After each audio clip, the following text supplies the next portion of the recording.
All right. We're live! I should check. Yeah, check if it's... I'm gonna check and make sure, and then we're... Hey, guess what? Hey, guess what time it is? Guess what time it is? Guess what time it is, baby? It's 3 o'clock on April 20th. Which means it's Apollo Justice time. How could you tell? Don't, you gotta guess. You gotta guess, don't... It's Apollo Justice time! Fuck yeah. I made these. Yeah, out of their own hair. Yeah, that is my own hair. I got a haircut and I took my own hair and I put it on fabric and wire. And I made the little horns for me. I also got a haircut and I made this. Oh yeah, we both made our head pieces. Welcome! When I first had the idea to do Ace Attorney in real time, I was like, okay, so I want to do, the later games in the years that they happen. And so I planned it all out that we would do the first 3 games. And then when it was done, it would be time for Apollo Justice. And we're fucking here. Yeah. So we started this in 2023? I don't know. That would make sense, math-wise. Yeah, probably. I'm bad at math. I think in 2023. We were counting deer that we saw outside our house the other day. Or yesterday. I'm also bad at time. And I was like, well, there's 8 deer, because I see 3 groups of 2, which is obviously 8. Oh my god! I didn't click done. All right. Is it good now? I don't know how it works. Right. So it most should be of updated this is now, my maybe? hair, just on my head. I got a haircut, took some of my hair from the haircut. I attached like some fabric that was in the shape of the horns to a wire so that it's stable, and then I glued a bunch of hair to the fabric. It attaches to my head with more wire. It's kind of hard to see. Like there. Yeah, and it's like bobby pinned on. It turned out better than it had any right to, honestly. It was kind of finagled, but it worked. I know, you fucking did it. It worked. I'm working on getting an actual red vest. But right now I don't have one, so maybe next case I will have the vest and then I will be perfect. Yeah. Also maybe a tie that's the right color. This is like Athena color. Mm-hmm. It was the closest I could find. On very short notice. Because Mm-hmm. I'm at least the king of procrastination, so I did most of everything for my thing really last minute. I mean, I've been working on the hat for a while. Otherwise, I got this hoodie and this shirt yesterday. And I got your stuff yesterday, the tie and the vest, which isn't ready yet. Yeah. But I'm working on it. All right. So this is the game that got me into Ace Attorney. Just real quick, is the music too loud or is it a good volume? I think it's probably fine. Yeah. I think usually it's too quiet. Okay. Continue with your thing. I'm sorry I interrupted you. That's alright. This is the game that kind of got me into Ace Attorney, and, like, this is kind of the, like... I love this first case, and I love Phoenix in this first case, I love Apollo in this first case, I love Kristoff in this first case, I love this first case, I love all their dynamics, and I love Clavier as well. He's not in this first case, but he's awesome as well. Yeah, it's at 100%. I can't make it higher. And it truly sounds so loud in person. It doesn't sound that loud, but all right. Okay. Well, we had this discussion before where where you had something turned up so loud, and you were like, not that loud. this game does. It's the Yeah. first case is it's the best first case. And Trials and Tribulations' first case is actually very good as well. Yeah.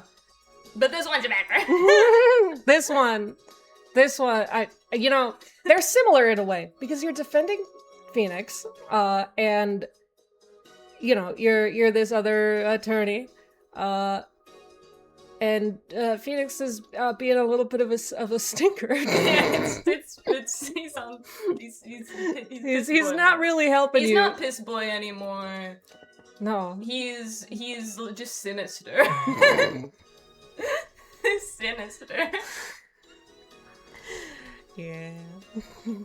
Anyway, I love this version of Phoenix. I'm looking at, we have up on the side here, there's like, where we have the game over here, it's already on. There's like a picture of like, all the main characters, and I'm just looking at all of the men with like, none of them are super dark skinned, but like, they're, they're none of them are like the color of paper, and then the two women are here, and they're just like egg color. I guess there are multiple colors of egg. That's true. But like a white egg. Yeah. Eggshell white. What? Oh, nothing. I just... I did with some of the recent official art, they made Trucy not the color of a did they? white. That's nice. She's a little bit darker in one of the more recent ones, which makes more sense considering her. Oh, Tico. Oh no, he wants out. Oh Yeah, my God, I might have to let him out. He's the cutest he boy. He is so cute. You know what? I'm gonna get him. I gotta look up Trucy Wright official art. No, I'd accidentally auto-corrected, well, not auto-corrected, I clicked on the wrong thing and I accidentally got to Phoenix Wright official. Look at him. This is him. This is my cat. Yeah, there's this more recent art of her where him. she's a little bit... Oh, yeah. She has a little bit more color. It's harder to... Yeah, you can't see it at all. It looks white. It looks white because of the lighting, but... Yeah, I definitely... It makes more sense based on her family members. Yeah, and we haven't played the Great Ace Attorney, but I mean, I've heard that those games are just very good, so I wouldn't be surprised if they have a good first case in there as well. And yeah, obviously Trials and Tribulations one's is good too.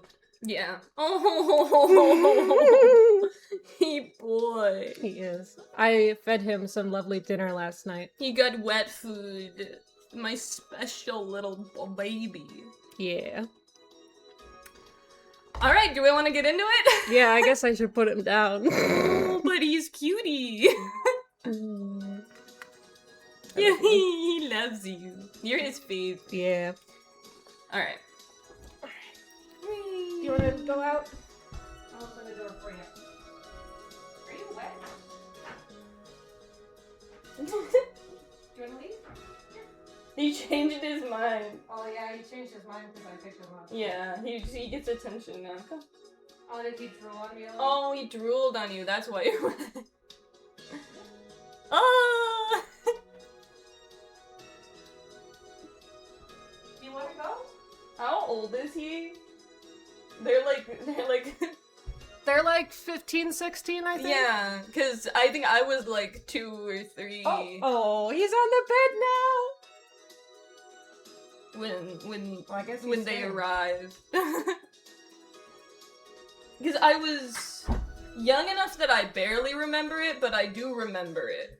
Which, for me, means that I was probably like 2 or 3. And it was long enough time ago that I don't remember it, so that time makes sense. He's an old man. Oh. Alright. Game layout. Game layout? Yeah. No, it's deactivate, activate. There we go. Okay. Alright.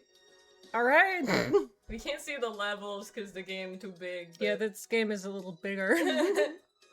It's fine. Yeah, apparently Eaglet remembers being 2 and 3. I don't. I remember being 2 and 3. I was gonna say I remember when I was young enough to be still breastfeeding, but I also breastfed for longer than you because you bit. You were you bit, Yeah. you bited. I loved to bite. Like Tico. Yeah, that's why You're best friends. Yeah. Tico loves to bite. Aw. I have a Oh, and memory drool all from over being me. like really little getting bit by a cat. I remember being really little getting bit by a dog. I remember eating crayons on the ground. You remember getting bit by me too. Yeah. like before. Alright. Okay. Apollo Justice time. Alright. My first case. Oh, we can't see the chat either. Yeah. We might have to move that. Come again? Yeah. Yeah.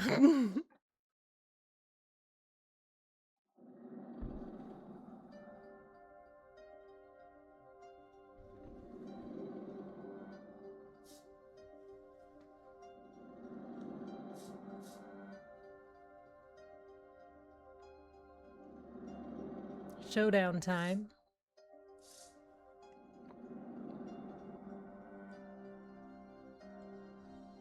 You lose. Ah! Oh, that.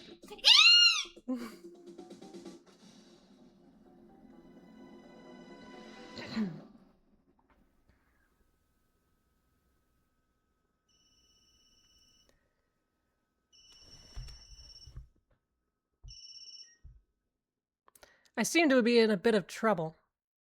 Something like that. Dead. Someone hit him hard. Me? Please.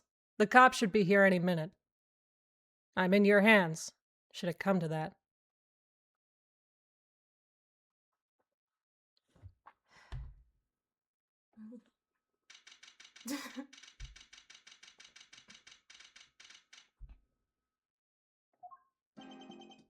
Panicked. Palms sweaty. I can admit it. I'm nervous. Ah! What? Was that you? Is it me? It's me. Good morning. Good morning, sir. You look tense, Justice. Wound up tight. Wound up, sir? No, I'm loose. I'm fine. That screeching noise. Is that your voice? I suppose it's to be expected. Your first trial, and it's a homicide. I guess justice doesn't start small, eh? I'm fine. I'm fine. I got up at 5 a.m. to do my Chords of Steel voice workout. I'm fine. Huh. That explains it. I did detect a certain rasping quality to your screech. I overdid it again. As you know, your client today is a good friend of mine. I wouldn't want to let him down, if you get my drift. Drift, God, sir. I'm all over that drift.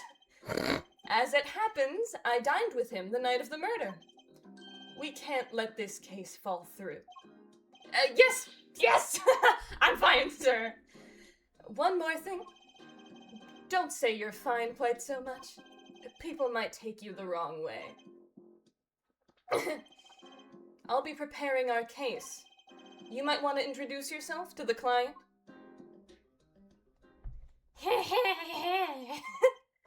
My name... My name is Apollo Justice. If it isn't clear already, I'm a new attorney. And today is my first trial. Not that I'm worried or anything. The defendant has been accused of murder. My boss wants to help him out, of course, and so do I. I mean, there's no way he did it. Not him, no way. Wait, what? Hi. Whoa. Didn't see you. Good morning. Morning. It's all up to you today. First trial. Nervous. Meeting him. Cardiac arrest. I think I'm supposed to say something. Help? So you're Fine, I'm fine. Mr. Fine, is it? Oh no. Ha ha. I did remember you having an odd name. Rude. Well, we're off to a great start. Are you sure you're okay? I mean, with me. Mr. Gavin is a top-notch defense attorney, and he's your friend. So why? You'll see. Uh, You can do it. Be confident. I'm really sorry this happened to you. I mean, It's time, shall we? yes, sir. No. Yes, it's time to pet Tico. It's time to pet Tico. Okay. I need to focus. First trial. Here comes justice.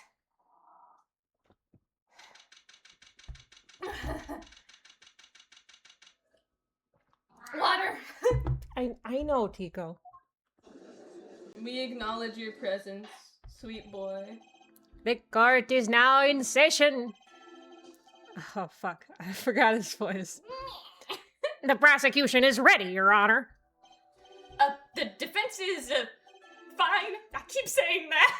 I'm ready, Your Honor. Mind going blank. Don't panic. Fuck, too late. Your name. Your name was Mr. Justice, and this is your first trial. Yes, Your Honor. But I'm fine. Really. Are you quite sure? Your voice sounds a bit strained. Ahem. Mr. Gavin? I know. Here, you. Quiet. Okay. Yes, Your Honor. He's gonna bite me. I was under the impression that you would be heading up this case. That was my intention, yes. However, a defense attorney must always cede to his client's wishes.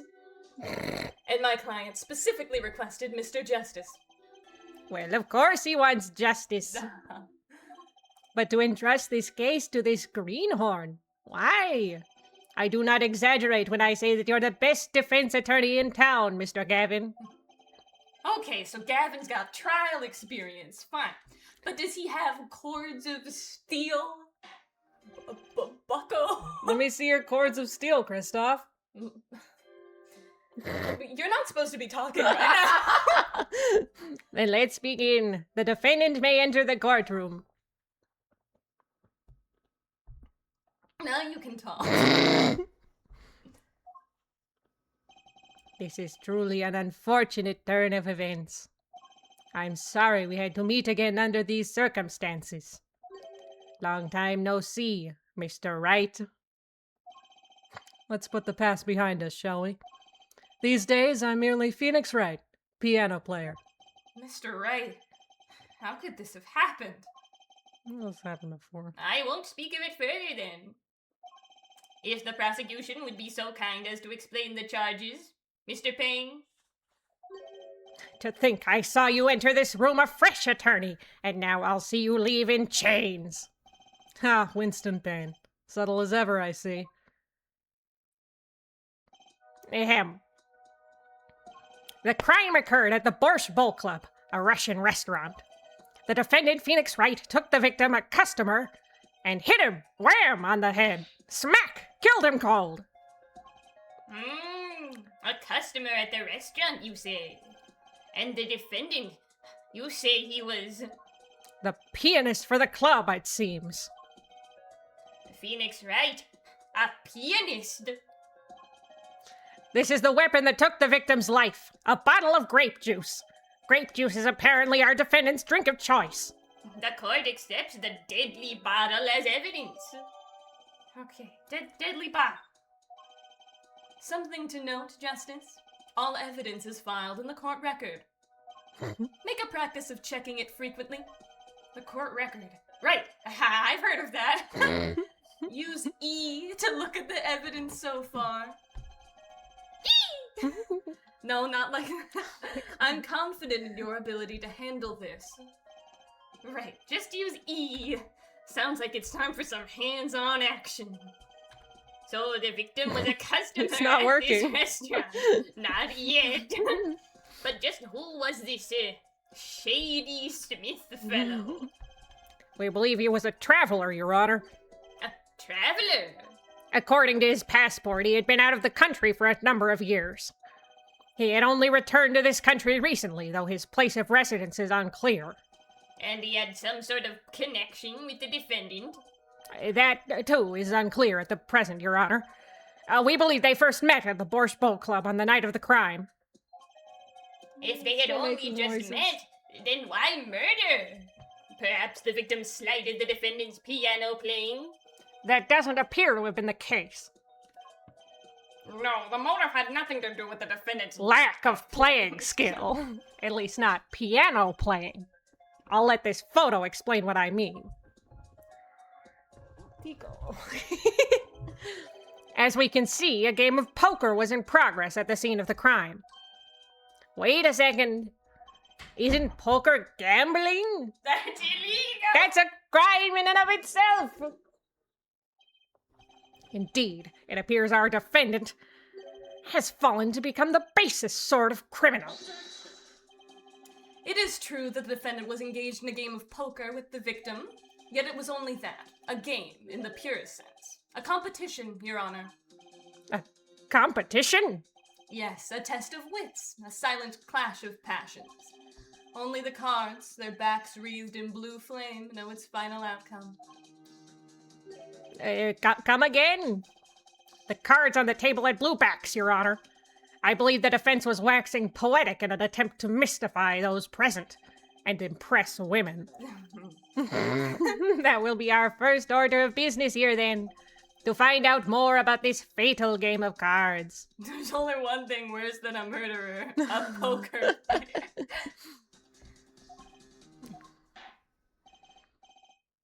Very well, defendant. You will testify to the court about the poker competition held the night of the crime. My pleasure. This is it. My first trial. Here goes nothing. Ah!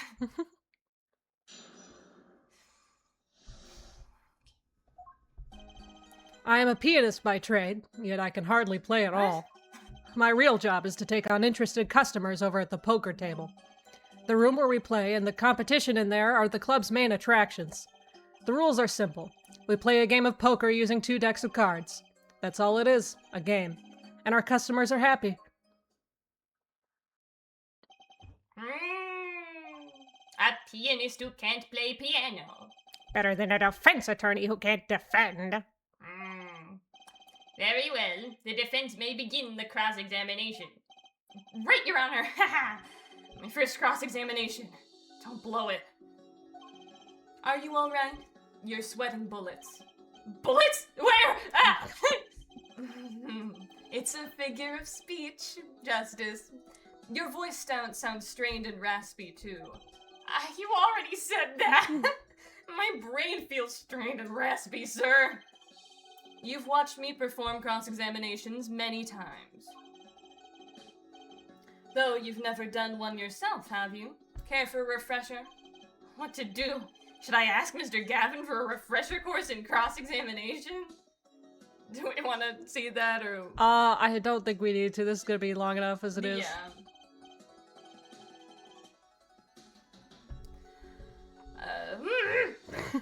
Don't worry about it. Sorry, my brain went away. Yeah. No need for help here, sir. I think I've got this one covered. I think you'd better do more than think. You know it or you do not. I'm fine. The cords of steel are ready for battle. My weapons, press and present. Find any inconsistencies, any lies in the testimony, and reveal them to the court. That is cross-examination. Learn it, know it, do it. Do it. Inconsistencies. Lies? Phoenix Wright? As if! Phoenix Wright would never lie, or do anything even similar to lying, like bluffing. And it's up to me to prove it. The defense may begin the cross-examination. More water. The competition. I am a pianist by trade, yet I can hardly play at all. My real job is to take on interested customers over at the poker table. They pay you just to play poker? That would seem to be the case. I am a professional, after all. Bah, do I detect pride in that statement? It's just hard for an honest, hard-working member of society like me to imagine. Yes, your imagination was always a bit limited, Winston. What? I've played poker for 7 years in that little room, and I've never lost once. What? You see why the customers come now? Defeat the undefeated poker champion. It's quite a draw. That is, I'm quite a draw. Wait, you've never lost once? Not even one time? As I said, I'm a professional. He's played poker for 7 years and not lost once? Is that even possible? The room where we play and the competition in there are the club's main attractions. The rules are simple. We play a game of poker using 2 decks of cards. 2 decks of cards? A simple measure to prevent cheating. If you alternate 2 decks, no one can slip in cards. There's something else I noticed. In addition to the cards on the table, there are some lying scattered on the floor. Precisely. Cards on the table, cards upon the floor. Each one forming a complete deck. A crime scene painted blue by a sad sweep of cards. It's poetic, really. Incidentally, we use 2 types of cards at the club. One deck of cards was red, the other blue. As I recall, in poker you make 5-card hands. I can see how it would be easy to cheat. Yes, a game of hands. I don't get that line. Weird translation? And that's all it is, a game. And our customers are happy. Apparently not this one. So you claim you weren't gambling? That's right. It was simply a game. You didn't bet any money? Not even a little? The only thing at stake in our game was pride itself. Ho ho! Well put, Mr. Right. I've got a mind to play a hand of poker myself. The stakes, your fate! Can we get back to the trial now? I mean, I'll take that deal, I guess. I can't imagine Mr. Wright lying in a testimony. Isn't it a little early to be jumping to conclusions? Actually, This is your first cross-examination. Take it slow. If you need more information, don't forget to press. Right, I got it, I'm fine. I keep saying that. Time to listen to that testimony again. Okay. Do I just press everything? Well, what do we have? You can hardly play? Oh yeah, that's... No, we already... Oh yeah, okay. Oh, I play sometimes, when customers demand it. So I play them one song. That's usually all they want. Was that supposed to be a boast just now? The title so of good. pianist is a mask, a respectable face I wear for the world at large. Then why are you really in the Borscht Bowl Club? My real job is to poker. I like to poker. I haven't pressed this. The room in the crime scene photo is an attraction? It has quite a history, actually. The Borscht Bowl Club used to be a gathering spot for black market types back in the day. Black market? All in the past. Things like the black market are only on the silver screen nowadays. I don't know about that. Suffice it to say that there were a lot of deals being made under the table. Right there in that room. A smoky room, gambling hoods. You know, just looking at this picture makes me feel bad. The bosses gather around the table, cutting deals safe from the eyes of the law. Meanwhile, a goon keeps watch through the small window. I can practically picture it now. That window does look like it would be good for keeping a lookout, but little else. The room had a few other tricks to it, though it was common knowledge to our regulars. At any rate, they come to play poker in a room steeped in history. Despite the dark past, it was all just good, clean fun. This competition you're talking about, I believe the court understands the nature of the game sufficiently. That's right. It was a simple game, after all. Are you sure? People are not murdered over simple games, Mr. Justice. Defendant, you're in the room the very moment the crime occurred, yet you claim no connection to the crime. Now that's strange. What's strange? I was testifying about the competition that night. Asking me about the crime at this point is against the rules, Your Honor. I think he makes the rules. Of course, I expected to hear a cry of objection from the defense. Can you object against the judge? Fuck! I completely let that one slip by. Probably. Don't despair yet, Justice. It's just that the judge gets to decide if it's fine. Sir, right? There's something I'd like made clear. Namely, your connection to the case at hand. And I'd like to hear it from you. Sure, why not? Very well, the defendant will amend his testimony. Just one little press, and I've got myself a whole new testimony. I plead silence regarding the murder, but I will say I never touched the murder weapon. I can't imagine Mr. That was the only thing I said. I just usually when I get new testimony, it won't let me press it yet, or press it. I'm amending my testimony. You never touched the murder weapon. Maybe we should look at our evidence. You want to press it first, too? I don't know. We got the autopsy report, single blow, 2 a.m. 2 a.m.? Yeah, it was late at night. Oh, I'm usually in bed by then. That's how I get up at 5 a.m. to do my course deal. Deadly bottle. Hey!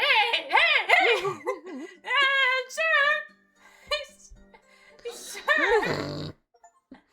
Oh, we got an achievement. So you say you didn't touch the murder weapon, this grape juice bottle, right? So I said. Something the matter, Mr. Justice? Too bad our new defense attorney never learned how to play dumb. What's this, Mr. Payne? I examined the bottle in question, you see, and it was covered with the defendant's fingerprints. Oh my god, the fingerprints left! No, they didn't. Objection! No need to shout, Mr. Justice. I can hear you just fine. Excess yelling can damage the judge's ears and our case. But what about my courts of steel? Anyway, what's so strange about fingerprints on a bottle in a restaurant? Well, that's true. The prints alone don't prove he did it. Oh, they wouldn't prove a thing if they were normal fingerprints. The fingerprints on the murder weapon were upside down. Upside down? What does that mean? It means it was reversed. It means he was holding the bottle inverted. And there can be only one reason for that.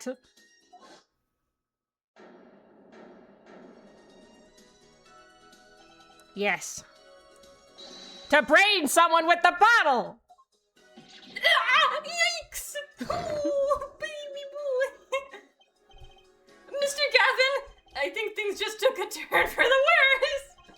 Oh? I see no problem, Justice. The only thing that matters is the truth. There's a good reason for everything. You'll see.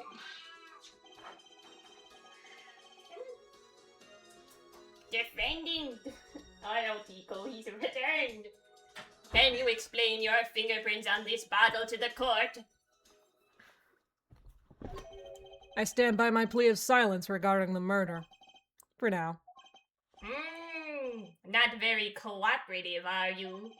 This could hurt your case. I'm sure he's uncooperative because he's hiding something. There must be some reason. Your Honor, you seem to have forgotten something. And what might that be, Mr. Gavin? On the night of the crime, who was it who reported the murder to the police? Reported? Well, that was the defendant, Mr. Wright, but still that... Really? Yes, well, according to the case file, the murder was reported from near the scene by a call from the defendant's cell phone. Near the scene? Let's take a look at a diagram of the murder scene, shall we? This is it. The victim was murdered in a small room in a basement 2 floors down from ground level. Of course, cell phones can't get reception so far down. The defendant used the stairs in this hallway to go above ground. The call came from the 1st floor of the restaurant. I see. And this is the phone that made the call.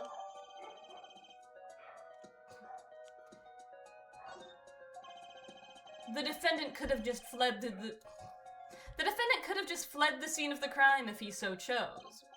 Yet he fulfilled his duty as a citizen and reported it to the authorities. And you claim he's being uncooperative?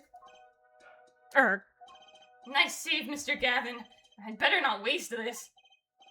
I think the prosecution has toyed with our client enough for the time being. Toyed? I assure you no one is more serious about... What was it you said? The defendant was in the room the very moment that the crime occurred? How can you possibly know this? That's a good question. How indeed? The answer is simple, Your Honor. The prosecution has a decisive witness. You're as good as they say you are. So someone else was in the room the night of the crime. That must mean they witnessed the crime. Everything up till now has been... I can't talk today. I'm having a normal day, by the way. Everything up till now has just been a warm-up, Justice. Are you ready? Warm-up, witness. Very well. The prosecution may call its first witness to the stand. Oh, she's just small.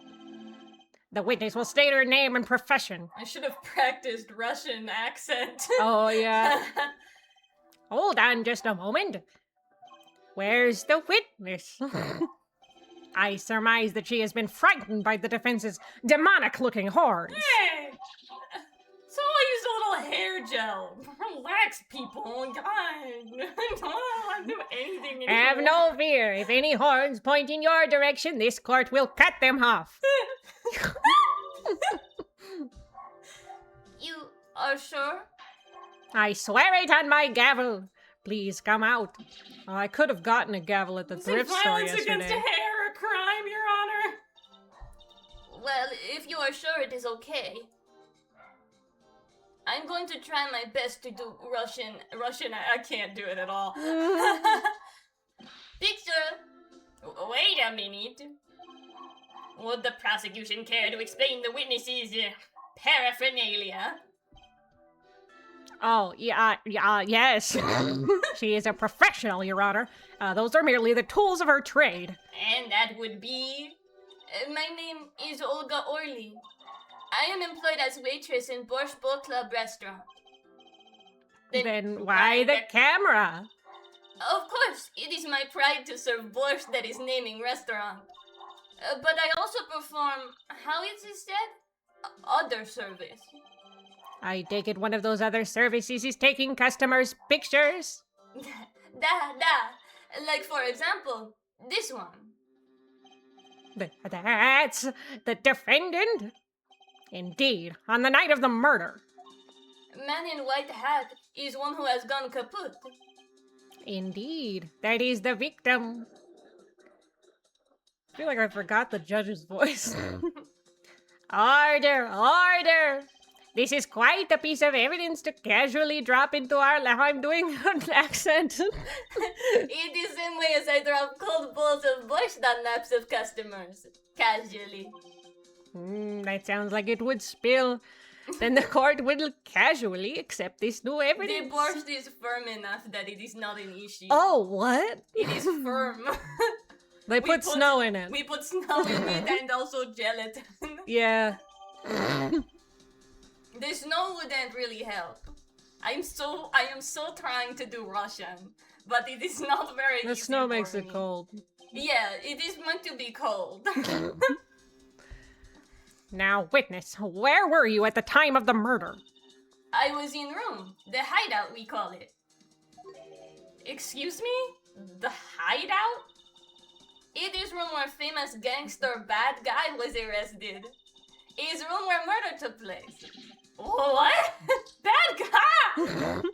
Your look of utter surprise. It is lovely. I am not doing it right. I will post my courtroom door later for you. Da.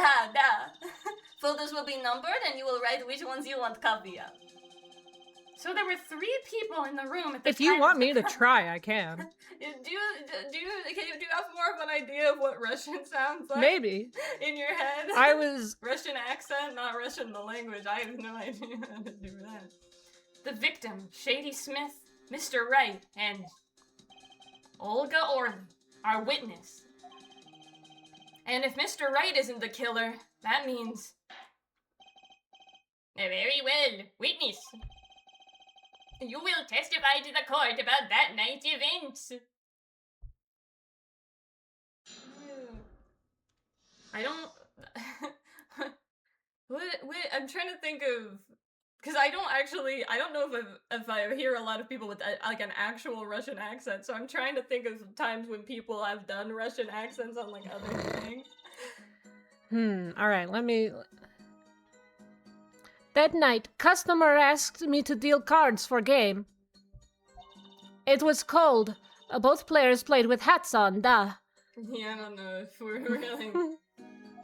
The victim... He plays all time with his hand unlocked at his neck. Unlocked at his neck. Yeah, I guess I'm doing maybe more of a French... I don't... Yeah, whatever. Then last hand is done. You're gonna do it? I'm gonna try a little more. Okay. Last hand is done, but something terrible has happened, duh. That man flew at the victim and is strangling him to death. You gotta roll the R's, by the way. Strangling him. Strangling him. I can't roll my R's good. Incidentally, who won the game? Isn't it obvious? The winner was the victim, Mr. Smith. That's ridiculous. Because Mr. Wright can't lose. Justice? Maybe you can come up with a more legitimate objection? But he hadn't lost in 7 years! Take it from me, kid. It happens. I didn't lose a case my first 7 years as a prosecutor either. You what? Incidentally, I have some evidence Somehow here. did you get worse at your job over time? Because with how you are now, I find that hard to believe.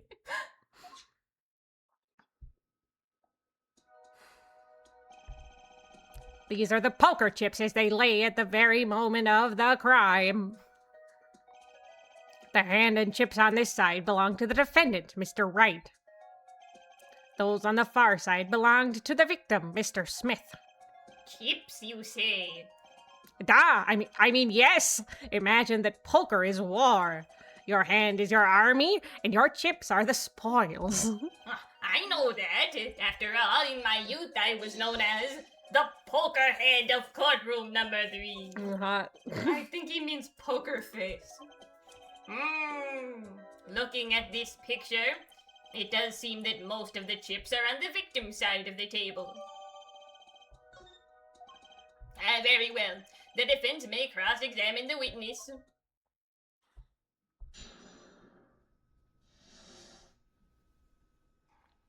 I keep thinking I've got it for a moment and then completely losing what Russian accent sounds like. I wish I need a word to get into it. Matryoshka.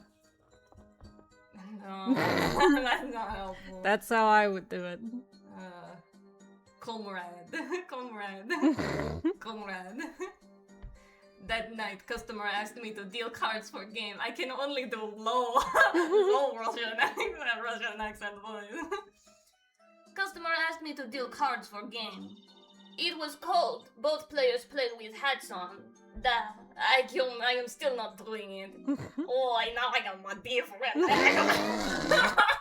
I'm just gonna do it, and it's gonna be not right. But honestly, that works. Customer asked me to deal cards for a game. It was cold, both players played with hats on.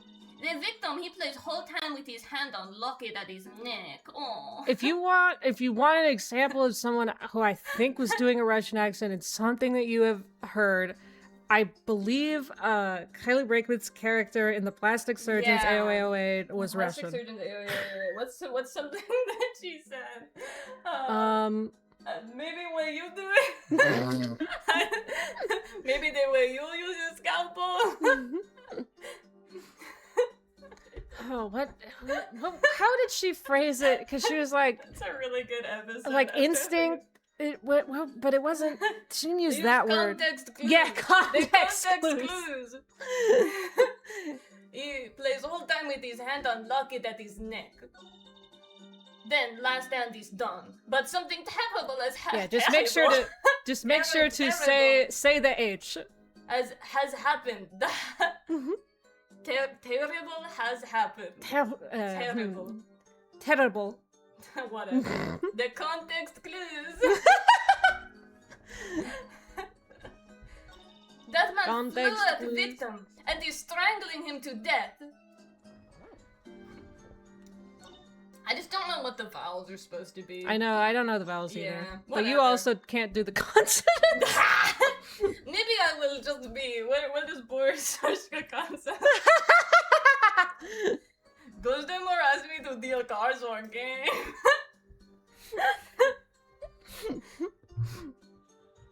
Oh, okay. Both players played with hats on. The victim, he plays whole time with his hand on locket at his neck.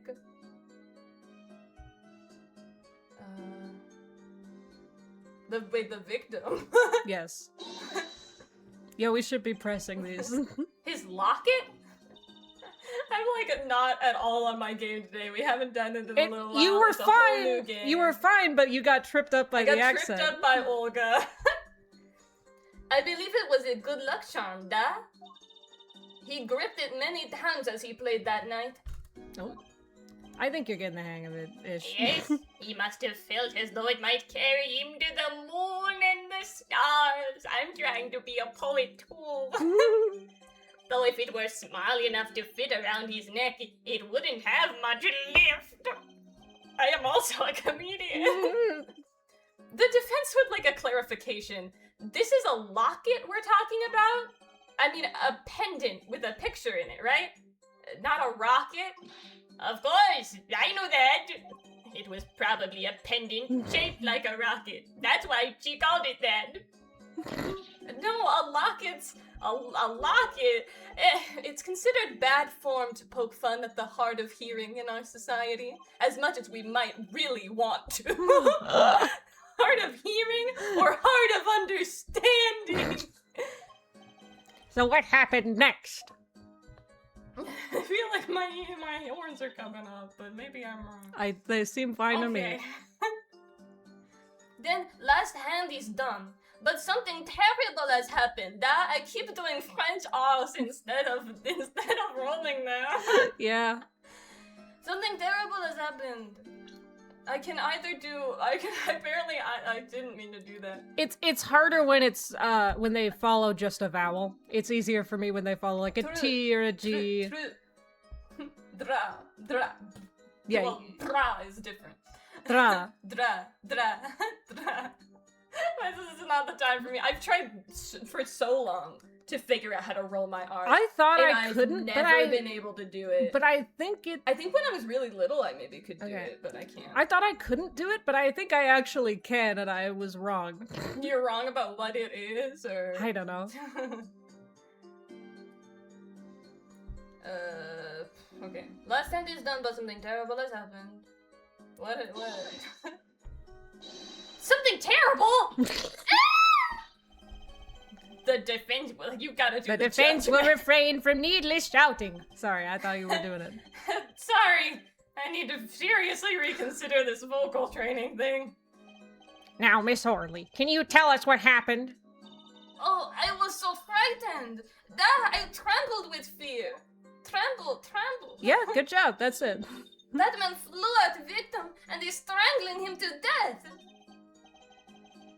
Go ahead. I believe you know what it is you need to do. Right, sir?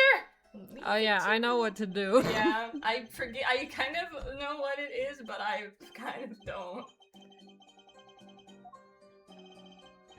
God, you now, Orly, you are Okay. the murderer. So, Deal cards. He strangled. He didn't. He was it's a bottle.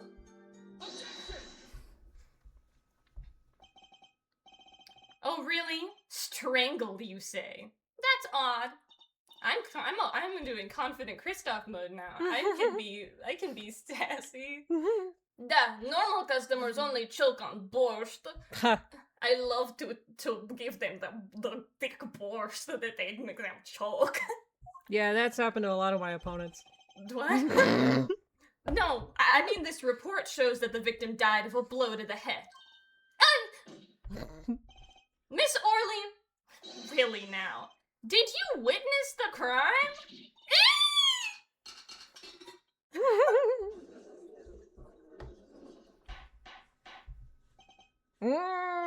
Looking at the picture, it doesn't seem like he was hit. He's still wearing his hat and everything. Yet it is a fact that he was hit, Your Honor. Look, here's a photo we took of the victim with his hat off during our investigation. Well, that's Quite shocking, isn't it? This head certainly was hit. If you want me to do the judge, you gotta So- let me. my instinct is when you say a line and then it's the judge, I have to do the judge. Yeah, I get that. But I have seen it happen. The defendant, he lunged at victim, his neck. Oh really, Miss Orly? I think I've caught you in your own lie this time. Justice, I admire your enthusiasm, but perhaps you should think this through once more. What do you mean? I found a contradiction. There's one thing in her testimony that troubles me. Very well. It seems we should continue the cross-examination. There's such a thing as thinking too much. This horse is dead. Let's stop beating it. There's such a thing as thinking aloud too much, too. That was in my head! How did you know? So someone said that since there are a lot of instances of that in Ace Attorney, it could be that a lot of the times that's just people whispering under their breath. That night, customer asked me to deal cards for a game. It was cold. He plays with his lucky. The left hand, after defendant tried to strangle victim, he Okay. hit him with both. Press that. You didn't say anything about hitting before. This is so sorry. I must be forgetting this. Witness. Witness, you will take greater care with your testimony. I'm sorry. Oh, I'm sorry, Your Honor. And that clears up the discrepancy with the autopsy report, I believe. The defendant made to strangle the victim, then changed his mind, and chose a simpler, blunter means to do the job. Yes, that sums it up nicely. So he strangled him, then hit him? Something's fishy about all this. Go ahead. I believe you know what it is you need to do. Right, sir. Leave it to me. Adawa, she the murderer. Because no one else could be the murderer, so I'm gonna make her choke on a borscht or something. Do I do the whole thing? What? Do I press? Do you know what to do here, or did you just know what to do before? I keep. So what all does she say? Deal cards. Deal cards. They've Hats on. had hats. Lock Yeah. Okay. Lock it. Something terrible. This happened the last time. So look at our evidence.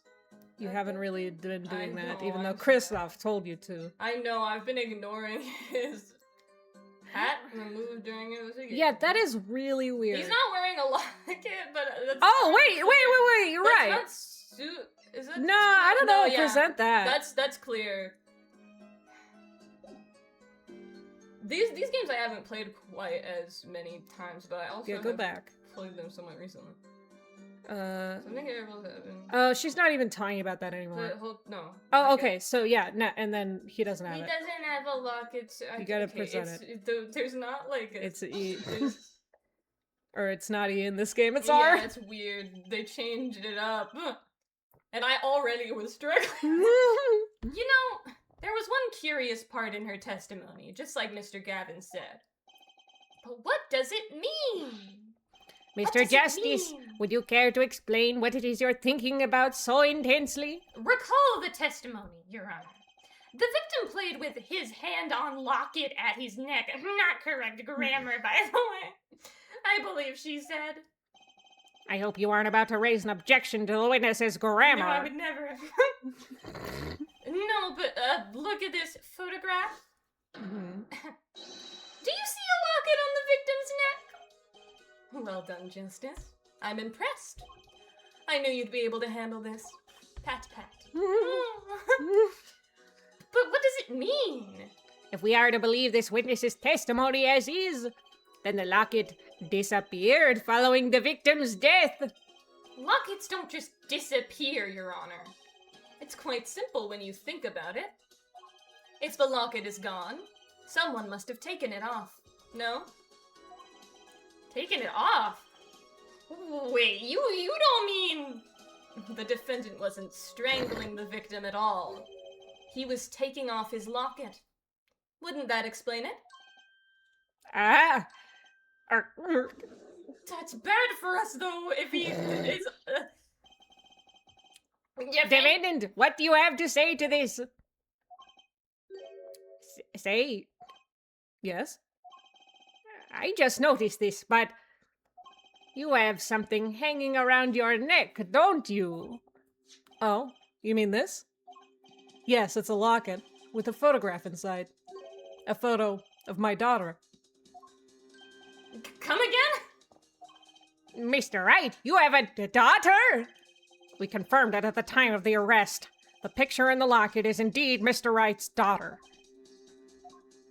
So Mr. Wright has a locket too? Why don't I buy that this is just a coincidence? Oh, coincidence. What? Well, now, if the results of this poker game led to the murder, perhaps we should hear a bit more about the outcome of the game. Further testimony won't really be necessary. It's clear that the defendant lost. Badly. Me sorely sorry. You will testify to the court about the game played between the victim and the defendant. Duh.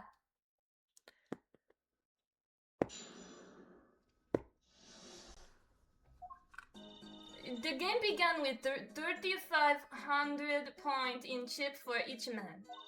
House chips come in two sizes, small and large. The one who was winning, it was victim. For last hand, defendant play with all chips on table and lose. The moment loss was decided, defendant grabs bottle from table and... Indeed, looking at this picture, it does seem to be a one-sided game. Oh, sorry.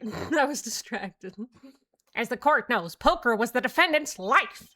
Failure must have been a bitter pill to swallow. How many times have I heard these words? Like the last time. I've done it in a fit of anger, Your Honor, and now I regret what I've done. A common tale, but true. Methinks the judge watches too many old court movies. Or he's actually a judge, and that's something people say. But Mr. Wright said he hasn't lost in 7 years, so this testimony must be wrong. Why you couldn't lose? Like, what? Mr. Wright. The game began with 3,500 points in chips for each man. House chips come in two sizes, small and large. The one who was winning, it was victim. Play with all chips on the... you going... What is... Are the chips in this photo all the chips that were used? Of course. Something's fishy. I think it's these time chips. for math. Let's look at the picture. I hate math. That's why I became a lawyer. Court record! Court record! I also can't read. It's the photo that's in color with the chips. Click on it. Good. Okay. So, 3,500. But we don't know what the sizes of each of the chips refer to. Yes. So let's count up 1, 2, 3, 1, 2, 3, 1, 2, 3. Okay, so there's 10. 10 of the big ones and 6 of the small ones. Oh god.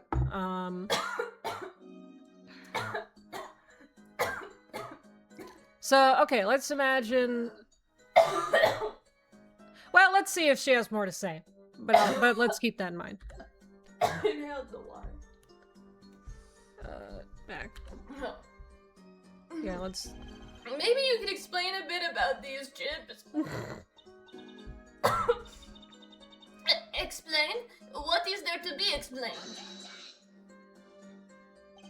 Poker chips are poker chips. They're not fish and chips, not a chip off the old block, and not a motorcycle cop, and not a... Stop, thanks. Now that I've pressed her, I'd better ask something, because otherwise people are gonna get mad at me. What are these chips worth? Are they in dollars? Or rubles, even? Yet, as I have been saying before, it was game, not gambling. Hard perhaps for capitalists to understand. 2 types of chip. 100 points chip and Okay. 1,000 points chip. It is not money that... Justice? Do you know how to do math? Because I don't. Don't you find her comment interesting? In more ways than one, sir. I'd have it added to her testimony myself. There were only 3,500? How were there 1,000-point chips at all? This is a defense from the witness stand of your judgment. Yeah, that is a fucking Yeah. testimony. I think this deserves it. Further scrutiny. Added to the testimony. Oh my god, why am I doing this? I'm off my game all of a sudden. I'm like I haven't been this whole time. Let's go. I wish I knew where I was going with this. Very well, witness, if you would be so kind. Your Honor. It's already been an hour. One kind of chip is worth 100 points, the other kind is worth 1,000. 2 kinds in all. And what's... The one who was winning... Yeah, go to the was first one. victim. Go to the first one. Okay. It for each man... Oh, for yeah. each! Okay. So in total, 7,000. Yes. In total. Okay, so, if the big ones are 1,000 each, then, how many points would that be in total? 10,000. Cool, so they're not. So, yeah. The And winning so, is- yeah, he has more of the because the small ones are worth 10 times as the much. little ones. Yeah, Okay. 4,100 instead of, Do I have to press this one 2,900. first, or do we just need it on the board? I'll press it. Yeah. Mr. Gavin said this testimony is important. Okay, so he doesn't even have any. To be honest, I have no idea why. Mr. Justice, you pressed. Do you actually want to say anything? Think of what you want to say before raising your hand. We are not in kindergarten. Hey! Sorry, I'm fine. I better think of something to ask. And quick! The 2 types of chips. Mhm. The small ones are 100 and the big ones were 1,000? Right? Right, of course. Ha! Don't waste our time. Yeah. All right, yeah, just present the Okay. chips on the he's winning. Mr. Gavin made me stop her, and now I'm the one who looks dumb. Mr. Gavin, why? Oh, Justice, please try not to embarrass me like that. What, me? There's a clear contradiction in the information you have in your hands. What? It's a simple matter of calculation. Go on, try it. We're not in kindergarten. Calculation? Oops. Yeah, okay. Present the chips. Present it now. Click R or I no. don't remember. Click the how. present button. That's red. That's orange. You're sure it was the victim who won? Absolutely sure? It seems our new attorney is a bit confused. A glance at the picture is enough to tell you who won, if you're not in kindergarten. Just for safety's sake, could you explain the problem to the court? Of course, Your Honor. In this photo, I see small chips, and I see large chips. We all see that. Tell me, which were worth 1,000 points? Why, the big ones, of course. Duh, you already asked that. Oh, I thought so too. But then the totals don't add up, baby boy.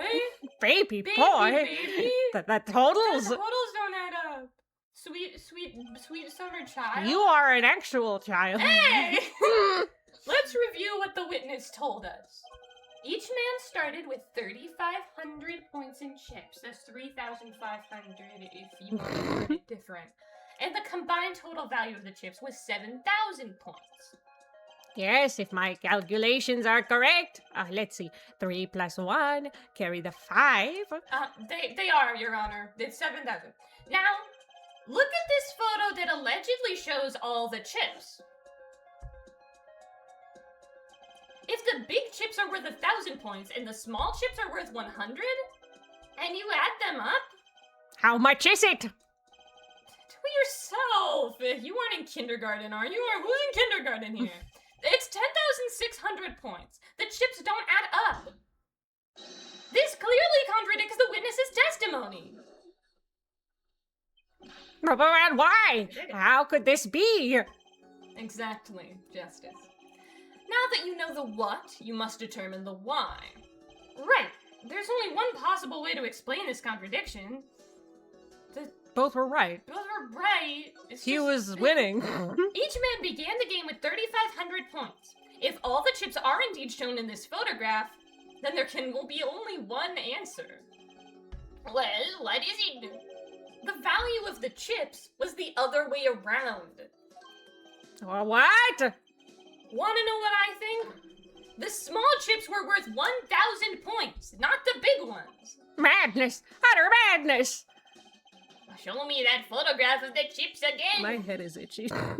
There are 6 small chips and 10 large chips. Why, that does make 7,000 points when you add them up. Excellent work, Justice. It's almost as though you figured it out by yourself. Well, I'm just glad I was the one who said it. Objection! But wait! The value of the chips may be different, but that changes nothing! Indeed, the victim did have the larger number of chips still. Ah! Exactly.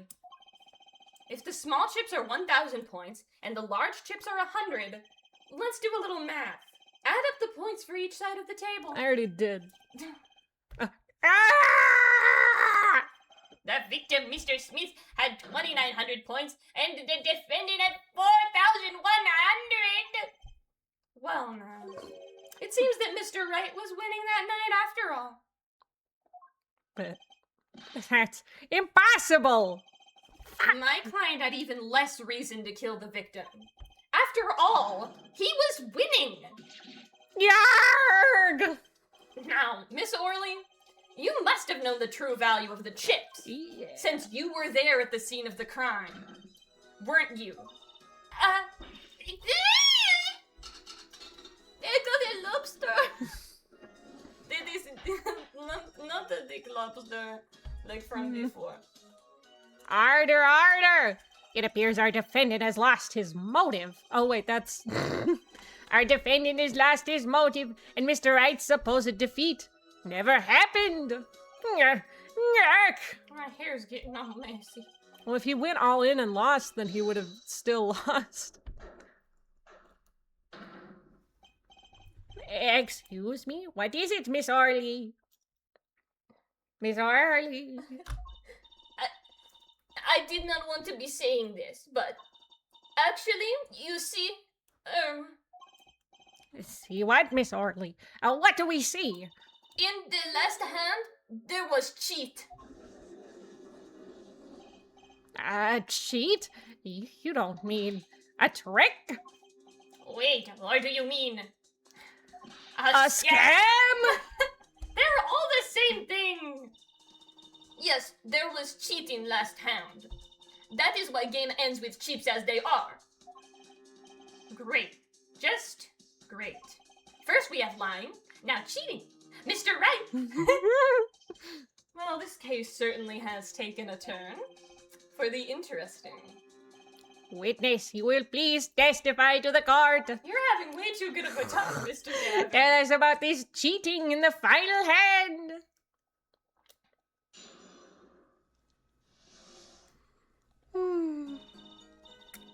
The last hand. Both men had a full house. There is 4 of each card in deck, from ace to king. If you look at both men's hands, cheat is more obvious. The next moment, game becomes argument. The defendant's trick was exposed. He took bottle in his hand. Poor Mr. Smith.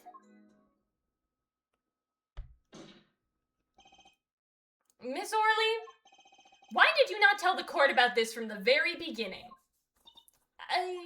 No. I thought I smelled a cover-up here. Well, folks, it's time to throw back the covers. Saying that under my breath is... If I'm saying that under my breath, that's really great, actually. A full house is a very high-scoring hand. Not easy to make in my experience. It's not that hard to make. I mean, maybe it depends on the game. Oh, that alone is enough to suspect less than scrupulous tactics. Scrupulous. It's not like it's the highest one. There are higher things than a full Mr. house. Gavin? What's the full A house? straight and a flush are both higher than that, I think. Lawyers these days. You don't know your poker. I can't say this bodes well for your case or career. What is this? Some kind of secret court poker ring? I don't like poker. He's the poker head Justice. of courtroom. You know the terms 1 pair, 2 pair, and 3 of a kind, yes? Yeah, no problem. That's pretty straightforward. 2 cards with the same number makes a pair, and 3 makes a 3 of a kind. Good. Now picture a hand with 1 pair and 1 3 of a kind. That's a full house. That doesn't sound very easy to make, does it? You can see each player's hand in this photo. Wow, they both have full houses. We forget there's an easy way to make a full house and go undefeated for 7 years. You cheat. Ahem, the defendant may cross-examine the witness. No, he may not. I will do that. If he did cheat in the last hand, that still leaves one important... Although, honestly, he is a pretty good defense attorney. That still leaves one important question. Mr. Wright lost that hand. Yes. Who's ever heard of a professional con man losing when they cheat? You go up against an even more professional con man. They're both cheating. The last hand, both men had full house. There is 4 of each card in deck, from ace to king. If you look at both men's hands, cheat is more obvious. Okay. The cheat is not obvious. Oh, is it not? Look at the hands. I was kind of just taking her word for it. Cheat is not obvious. It is unlikely. What? I think you gotta press it, actually. It's not. We only have 5 Like little 4 things. aces is a lot, actually. That's enough to suspect a fucking cheat. Ay, ay, ay. Mamma mia. So, yeah, press. How was it clear? Well, the defendant, he played a 5th ace. A 5th ace? I still remember both hands very well. Mr. Smith's hand has 3 aces. And Mr. Wright, 2. Obviously, cheating was afoot. Or perhaps I should say, a hand. Your Honor, perhaps this can be added to the testimony without Mr. Payne's joke. Ah! Very well. This The witness will add this detail to her testimony, please. Mr. Smith's hand has 3 aces and Mr. Wright's 2. It is 5 aces in all. No, it's not. You can't count. It appears the witness is mistaken. Mistaken? But my name is... Look, this piece of evidence clearly contradicts what you said in your testimony. That's the photo of the chips, is it not? Justice, perhaps you ought to explain your point in the way that the judge can comprehend.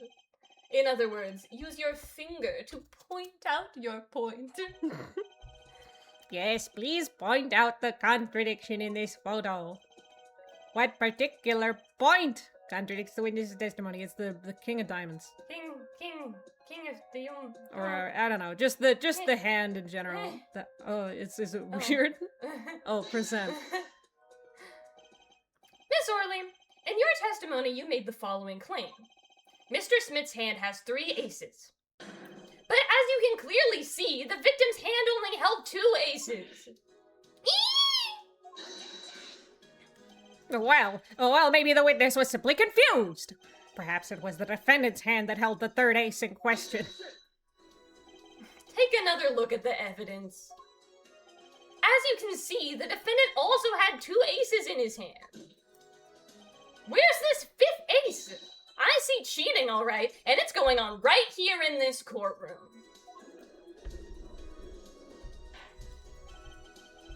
Two aces in each player's hand does make 4 aces total. Hardly proof of cheating. Wait, please!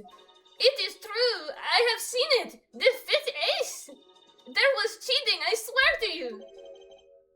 That's odd. She must be lying, yet she's the most sincere I've seen her all day. You're right to trust your instincts. Mr. Gavin? Who knows what lies in store for us in the trial ahead? Your Honor, if I may, I have a suggestion. What might that be, Mr. Gavin? If you don't mind, perhaps we might examine the actual cards. The cards? Mr. Payne? Yes. The players' hands that night were set aside as evidence, were they not? The defense would like to request that the cards be shown to the court. Very well, the prosecution will submit this evidence.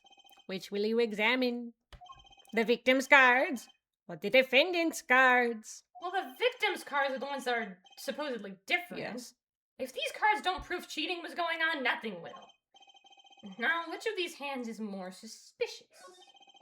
It was the victim's hand that changed over the course of the witness's testimony. The defense requests time to examine Mr. Smith's cards. Very well. Do it. Just show him. Go. Well, time's a wasting. Get It to sure it, is, Justice. Kristoff. Yes, sir. When examining I evidence, love this It's face me. looking at me. be sure to view it from all sides and angles. Try using up, left, down, You don't right have to read turn it every which way, and B Every and M to zoom in and out. Okay. Boom. All right. B is for big, and M is for mini. That should give you a better perspective on the case. Okay, let's do this. Ooh. Oh. Oh. Use left to go left. No, that's to turn it. You have to use the What? mouse to move the cursor. Oh! What? Eh. Yeah. What? Your Honor, look at this! One of the victim's cards. The back is a different color! That's impossible!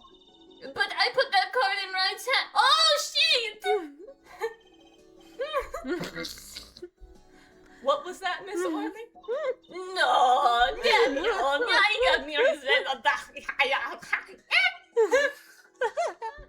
Your Honor, Mr. Gavin, yes? tell What? me, what is the easiest way to cheat at poker? To cheat? I'll tell you. One merely needs a friend, a comrade, shall we say. Comrade. Comrade, the dealer. Ah! Wait, so you mean this witness, Miss Orton? She is the cheater. A professional, I'd wager.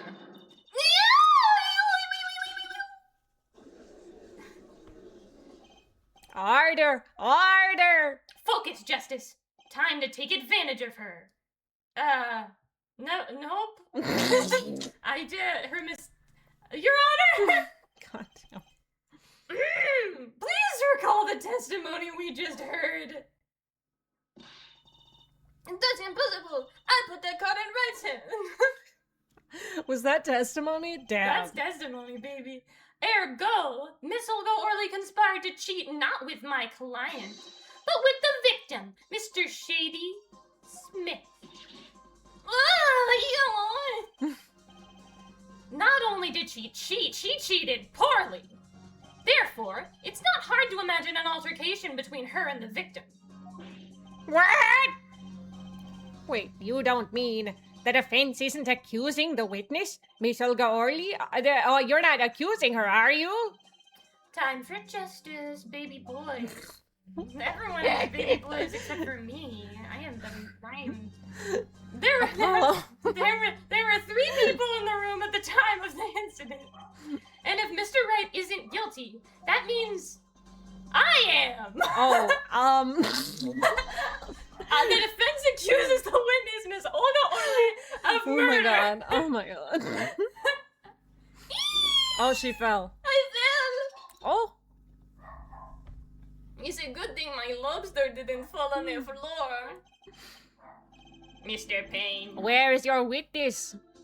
Miss Olga Orley. It appears she has lost consciousness, Your Honor. Mr. Justice? Your Honor? Why did you do that? Why did I do what? It seems you presented a new possibility to the court. One suggesting a connection between the witness and the victim, Mr. Smith. And that means... This court cannot pronounce a verdict for the defendant at this time. Oh no, you're also... What? European. I did it. I held out. I see no point in prolonging the trial this day.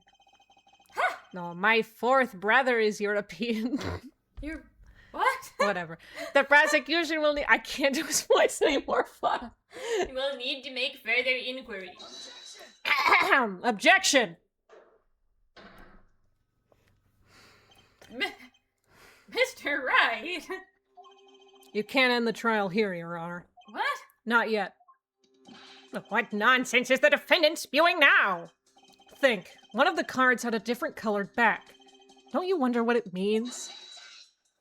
What are you doing, Mr. Wright? Raising objections right when you're about to get off the hook? Ridiculous! Mr. Payne, You of all people should know. Mr. Wright has a talent For the ridiculous! Perhaps we should get to the bottom of things. Let's clear up the facts about the game that fateful night. Do you want to do the judge now? Well, I was going to because you're speaking. Okay.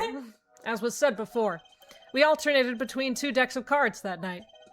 That was said before. The 2 decks at the club have different colored backs, blue and red. 1 color per deck.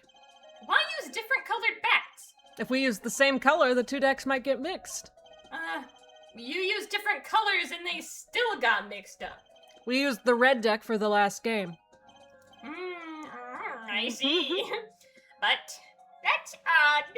For some reason, I have this impression that you were using the blue cards. Yeah, me too. I'm sure someone said something about blue cards. Whatever. In the end, 1 card of the wrong color got into the mix, which means there was cheating. Yes, a card slipped into the deck would seem to indicate cheating. Yet, this card raises 2 serious questions. Apollo, Yes? let's consider the first question, shall we? Think. In the last game, when was the card swapped? When? There are 3 broad possibilities here. It could have been swapped before the murder, during the murder, or after the murder. Well, yeah. Thanks for the news bulletin, Mr. Wright. Of course it was swapped. Oh? It might be as simple as you think, Mr. Payne. Or it might not be. Yerk. I'd like to hear what Apollo thinks first. Me. Good. When do you think the cards were swapped? I'm in charge here. When was the card swapped into the deck?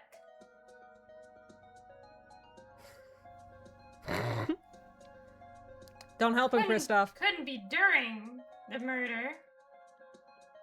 Don't help me. I don't need help.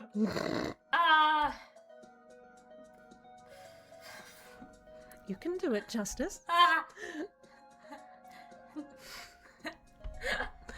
know what it is, but I'm trying to figure out how you know. I'm not sure. So if it was before the murder, like during the game, don't you think it would have been obvious?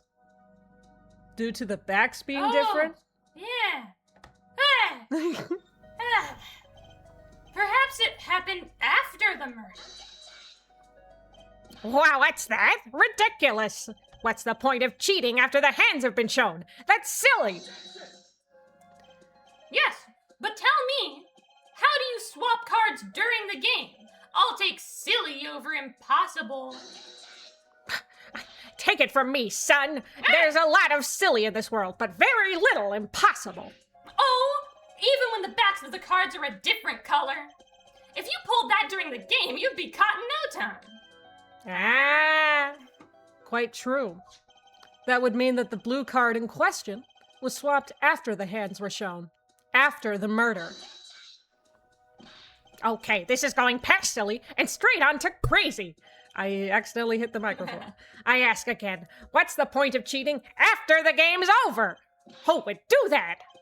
Who indeed? That's one of the mysteries before us. There's another? Yes, a simple yet decisive question must be asked. Who swapped the red card for a blue card? Who? The game and murder is done. The victim is dead. Only two remain in the room. Alive, that is. The defendant, Phoenix Wright, and our witness, Olga Orley. Okay, so who was it that swapped the red card for a blue?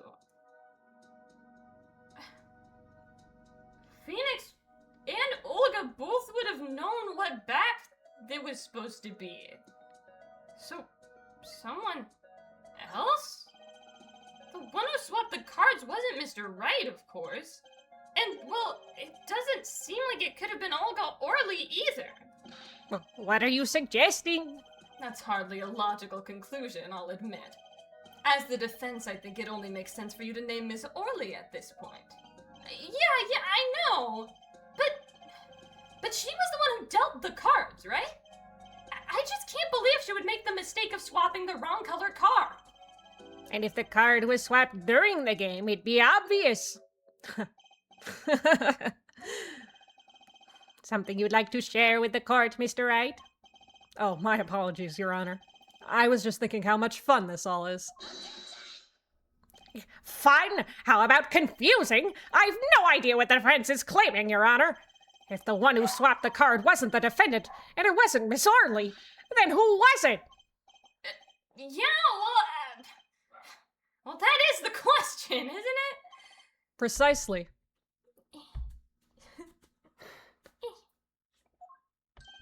Huh? I believe we're about to see this case take a new direction. A new direction?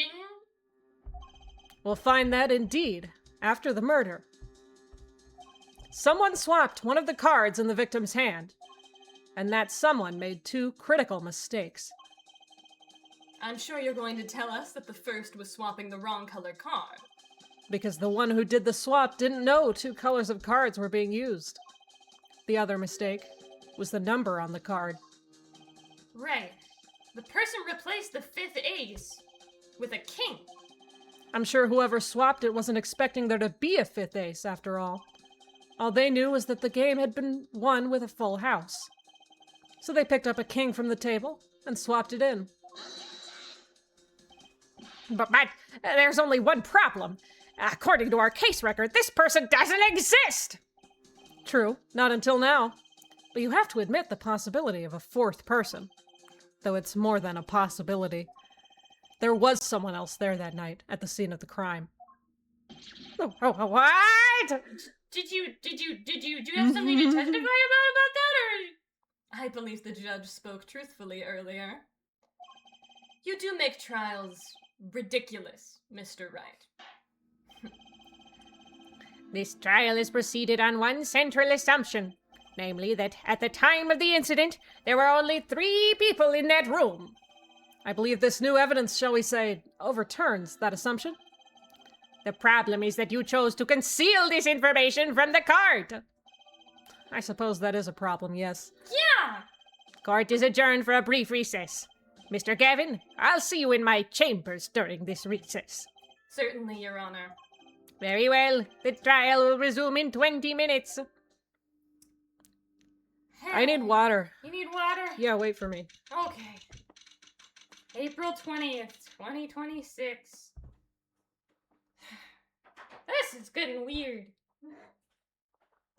Things are going weird. Mr. Wright's like he seems to know a lot more than he's letting on. Why? Why is he lying? He's not lying, he's just like hiding stuff. Yeah, like it seems like it would maybe be better for us if he would just like say what he knows. I was gonna try to talk to Mr. Gavin, but he went to the judge's chambers. I'm all alone. Mr. Wright's getting water. Gavin and the judge.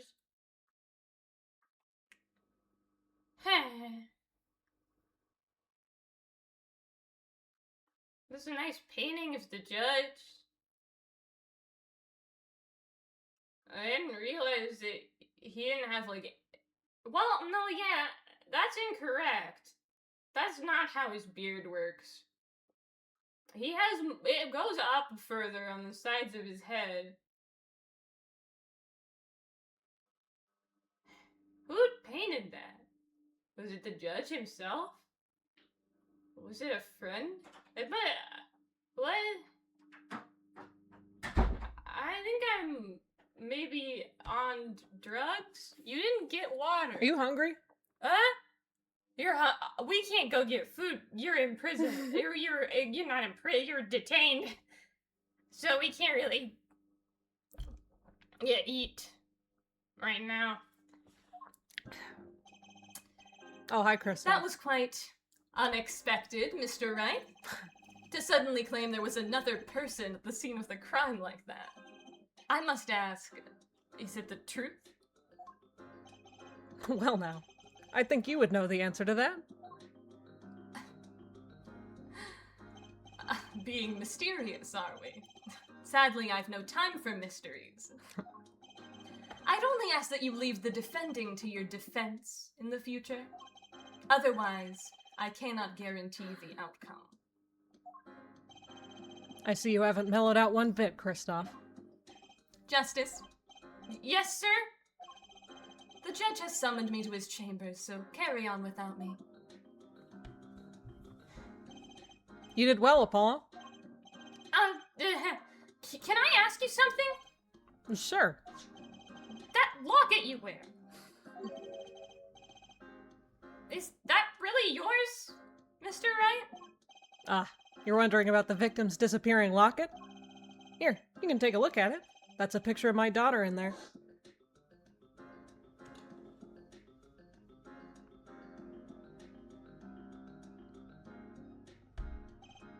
I'm just surprised to hear you had a daughter. Most people are. Perhaps you'll meet her one of these days. Oh, someone broke in. Oh no, he broke in. One more question. The one who cheated that night, was it you? What do you think? No. That's not how questions work. You know what happened 7 years ago? What I did? It's not unreasonable for you to think I might cheat. I've never, honest. But it is odd that he managed to go undefeated for 7 whole years.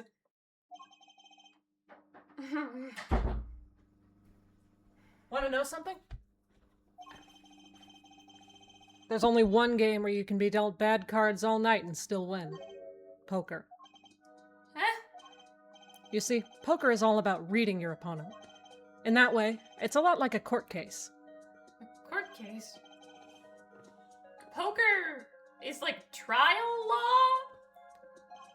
Figure out what your opponent is thinking, and you win. Well, yeah, but that's harder than it sounds.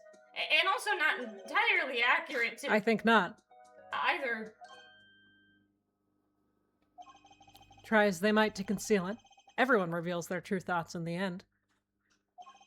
Their body God? language can become a valuable source of Oh, information. body language. You're kidding.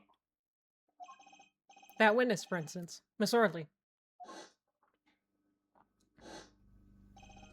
She would touch the back of her neck during certain parts of her testimony. Did you notice? No? Come on, who'd notice that? Words, habits, twitches. It's all information for the reading. That's the secret to winning, Apollo. Someone taught me, and now I pass the secret on to you. But I'm not worthy. I mean, there's no way I'll pick up on these signals. No, you can do it. Huh? You just don't know it yet, What's he talking about? but you will. Soon. Almost forgot. One more thing. About this case. You should know, I haven't told the truth to anyone yet. So, you should probably know this. As your attorney, you should know these things. You should tell the truth to me. I have my reasons, of course. All shall be revealed. And Apollo, I need you to be there, defending me. And I will. I need your power. My power? I had no idea my cords of steel were that special. It's time. The trial begins now. Do your best.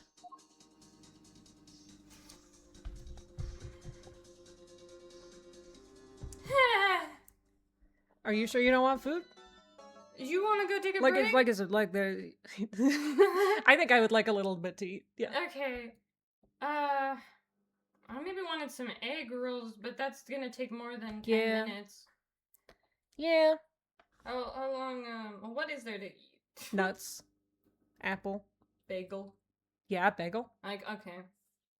We'll take a little 10-minute break so I can eat bagel. No saved game data. First Wow. save. I forgot. I keep forgetting that's what the case is called. I know. really, Yeah. aged in a way. Uh-huh. All right. Are we gonna do 10-minute power? All right. Bye-bye. See you. See you in 10 See you. minutes. Bye.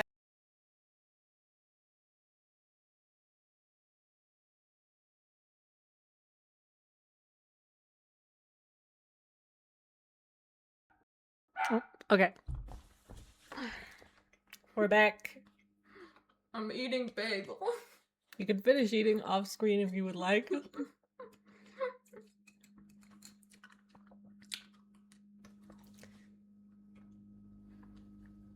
gonna close the door.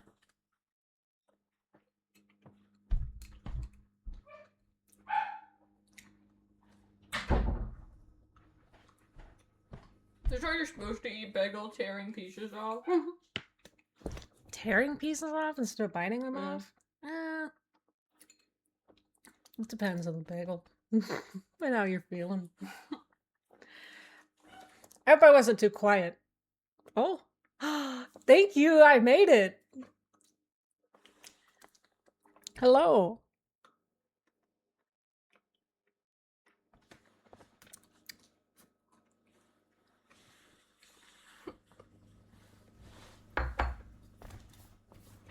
I crocheted it.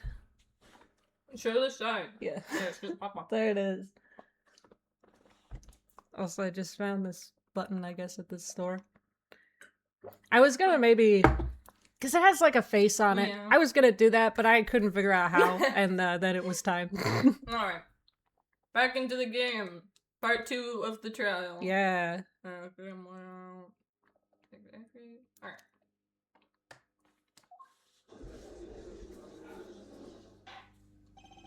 Court will now reconvene. Has our witness, Miss Olga Orley, recovered? Yes, Your Honor. Well, she's regained consciousness. Perhaps we can hear her version of the events again. That's the thing. You see, she's quite fatigued. You're looking a bit fatigued yourself, Mr. Payne. Sadly, fatigue is insufficient grounds for refusing to testify or prosecute. The defense would like to request that Miss Orley take the stand. Very well. The witness will take the stand. So I'm the kind of defense. Perhaps you could repeat your name and profession?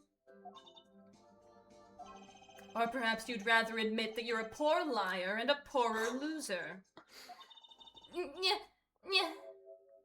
Not. Name's Olga Orley.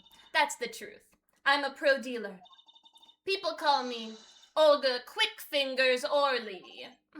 Oh, really? Want to know something else? I'm not really Russian, and my last name sounds like "oh really." Did you get my pun name? Are you impressed?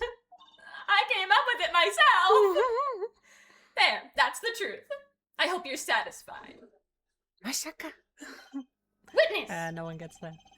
You will tell the court what you were really up to that night. Fine, I'll talk. We had a plan, see? Let me remind you that you are currently under oath. I hate oaths. Any further... Well, too bad. Any further fabrications will have serious consequences. Fine. Like I said, I'm a pro. That guy Smith hired me to do what I do best. I was planted at the Borscht Bowl Club several days prior to the night of the game. As a waitress. So you were in cahoots with the victim?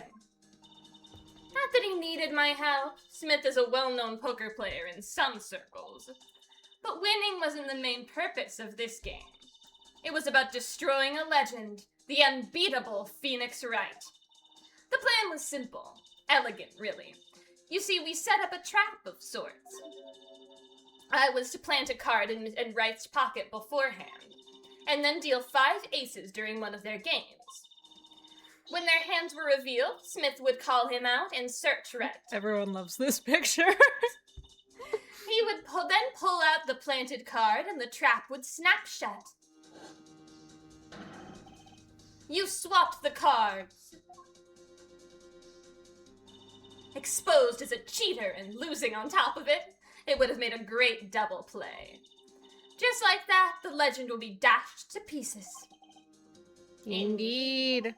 Getting caught red-handed at cheating would cast doubt on all his prior wins. A 7-year legend destroyed by one little card. That was the plan. Oh, really, Orley? How droll. But it appears you made quite the mistake. A mistake? Really does not mean the same thing as Masaka. I agree. The trap was elegant. Yet what happened to that planted card? Hey, that's right. He's lucky, I'll give him that. You'd have to be to slip free from a trap laid by Olga Quickfingers Orley. Oh, really? God. The witness would be much cuter if she dispensed with the evil mastermind stick. Cute? Who wants to be cute? I'm not cute. I'm bad. You hear me? Bad. I'm a criminal. Did you get When my you're pun through name? being bad, perhaps you could testify to the court. I'll kill you. I could, and I will. But not under. I'm not saying that as any kind of way that would be arrestable. Tell us about this trap and how it was sprung. Tell us Spring about trap? your crimes. What?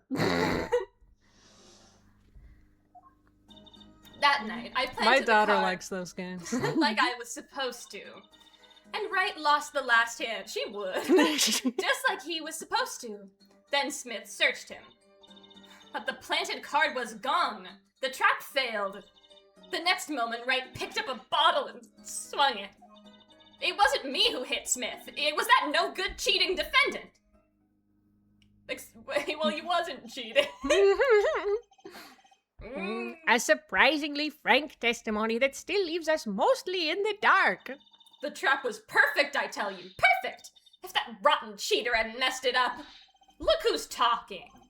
Well, the testimony, for what it's worth, is all yours, Mr. Justice. Now that I've eaten, I can finally do a good job at being a defense attorney. With witnesses like her, who needs she is a criminal. And with defendants like Mr. Wright, who needs prosecutors? Ah!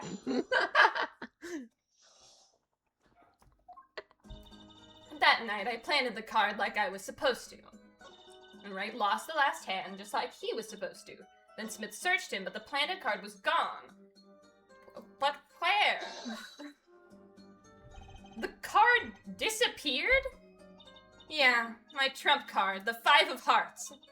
Gone, without a trace. Poof, zippo.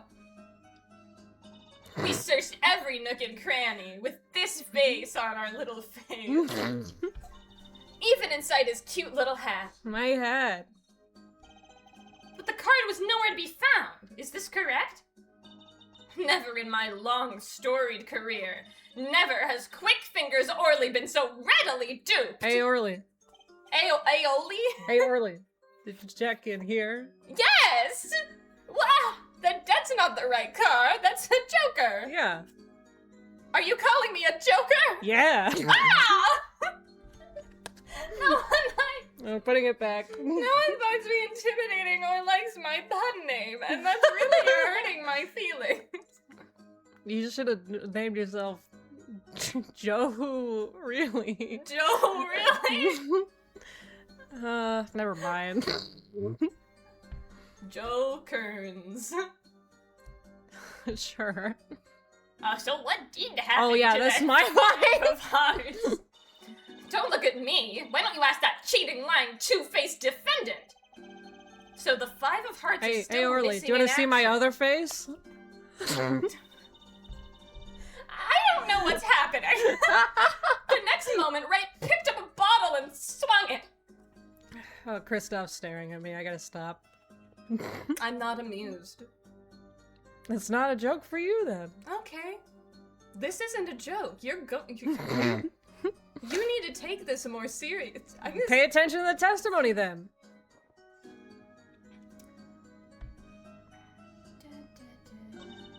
It wasn't me who smelled, it was him. Yes. Did you press he hit him? No. Okay, you should do that. Oh, yeah, that. Wait, isn't that a little odd? What's odd? You searched Mr. Ray thoroughly and found nothing? Which means he didn't cheat. Which means he had no reason to strike the victim. Well...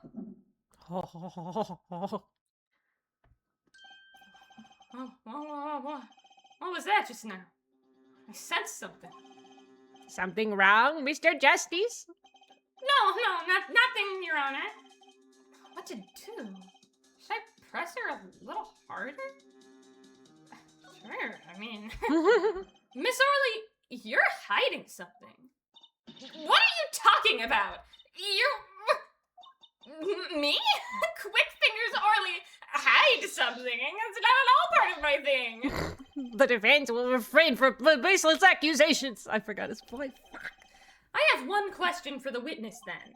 You say you saw the moment the defendant hit the victim. Is this true? Of course it's true. I did see it, honest. I saw it when Wright hit him. With my own eyes, I saw it. What's this weird vibe I'm getting? That witness, for instance, Miss Orley. She would touch the back of her neck during certain parts of her testimony. Did you notice? Notice. Touching her neck, was it? Whoa!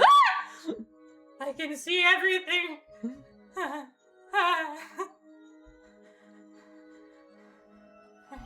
Whoa. What's going on? This sensation. It's coming into focus. There, that twitch. It's so clear. It's like I could perceive her habit like I couldn't before. R. Perceive.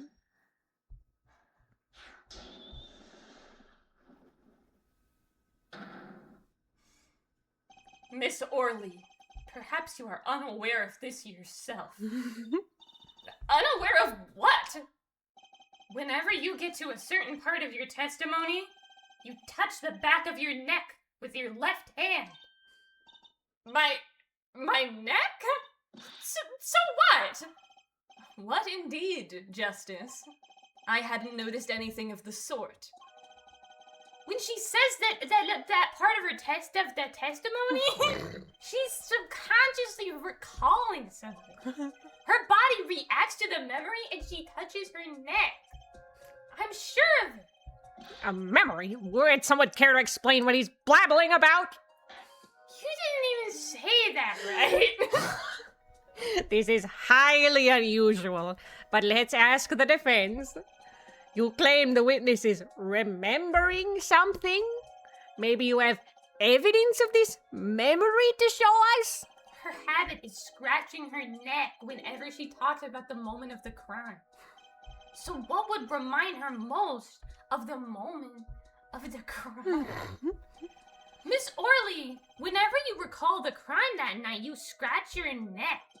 I've noticed it happens when you think about the moment of the crime. There must be some reason behind this habit of yours. I believe the weapon that left an inerasable impression on your neck is this. Okay, follow. It's the bat. Damn, I didn't know it would do this to him. Oh, wee. I Present. saw it so clear. That was you got it. Whenever she talks about the moment of the crime, she touches her neck. And what reminds us more of that moment than this bottle, the murder weapon? But something doesn't fit. If you were only the witness to the crime, why would that make you touch your neck like you're in pain? What's he talking about? It was Mr. Smith, the victim who was hit, not you. Right? This is a cross-examination, not a cross-wild conjecture. Shut up! Witnesses' habits, they're completely irrelevant. Just don't kid. Justice. I'll admit I'm a bit confused myself. This is certainly a unique cross-examination. I'll explain later. Just trust me. Now's our only chance to break it. What is the bracelet doing to Apollo? Get her. I know and I see all. Miss Orley, please testify in detail about the moment of the crime. The very moment. Yet, I am knowing nothing.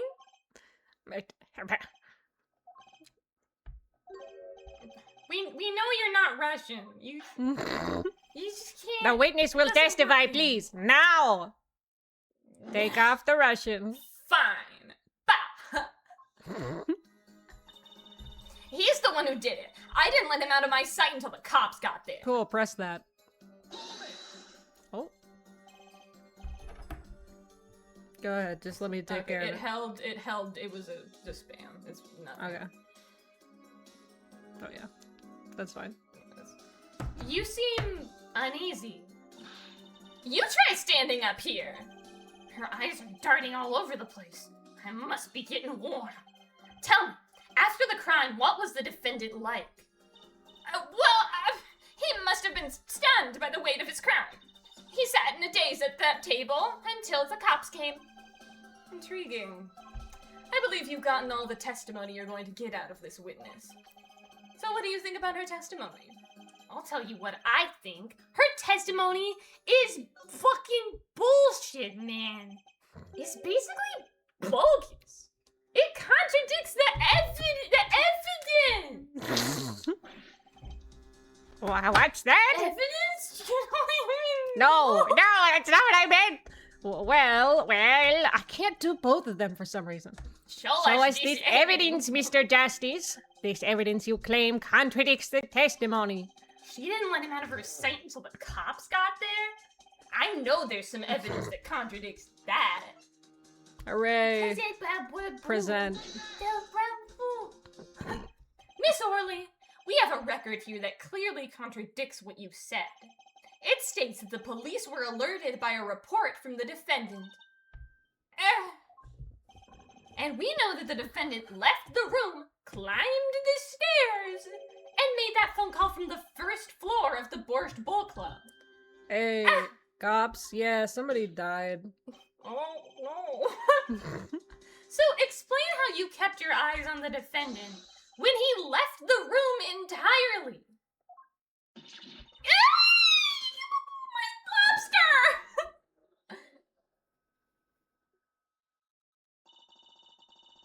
The man who picked up a bottle and swung it that night wasn't the defendant.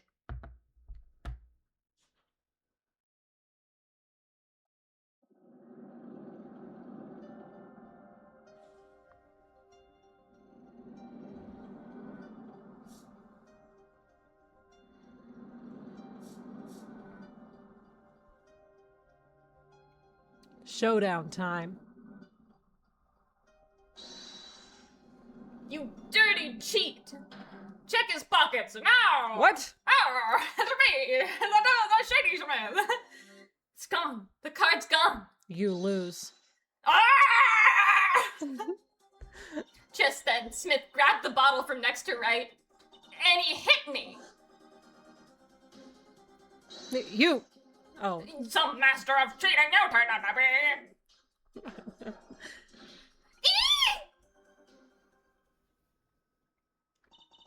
When I came to, The victim was already dead.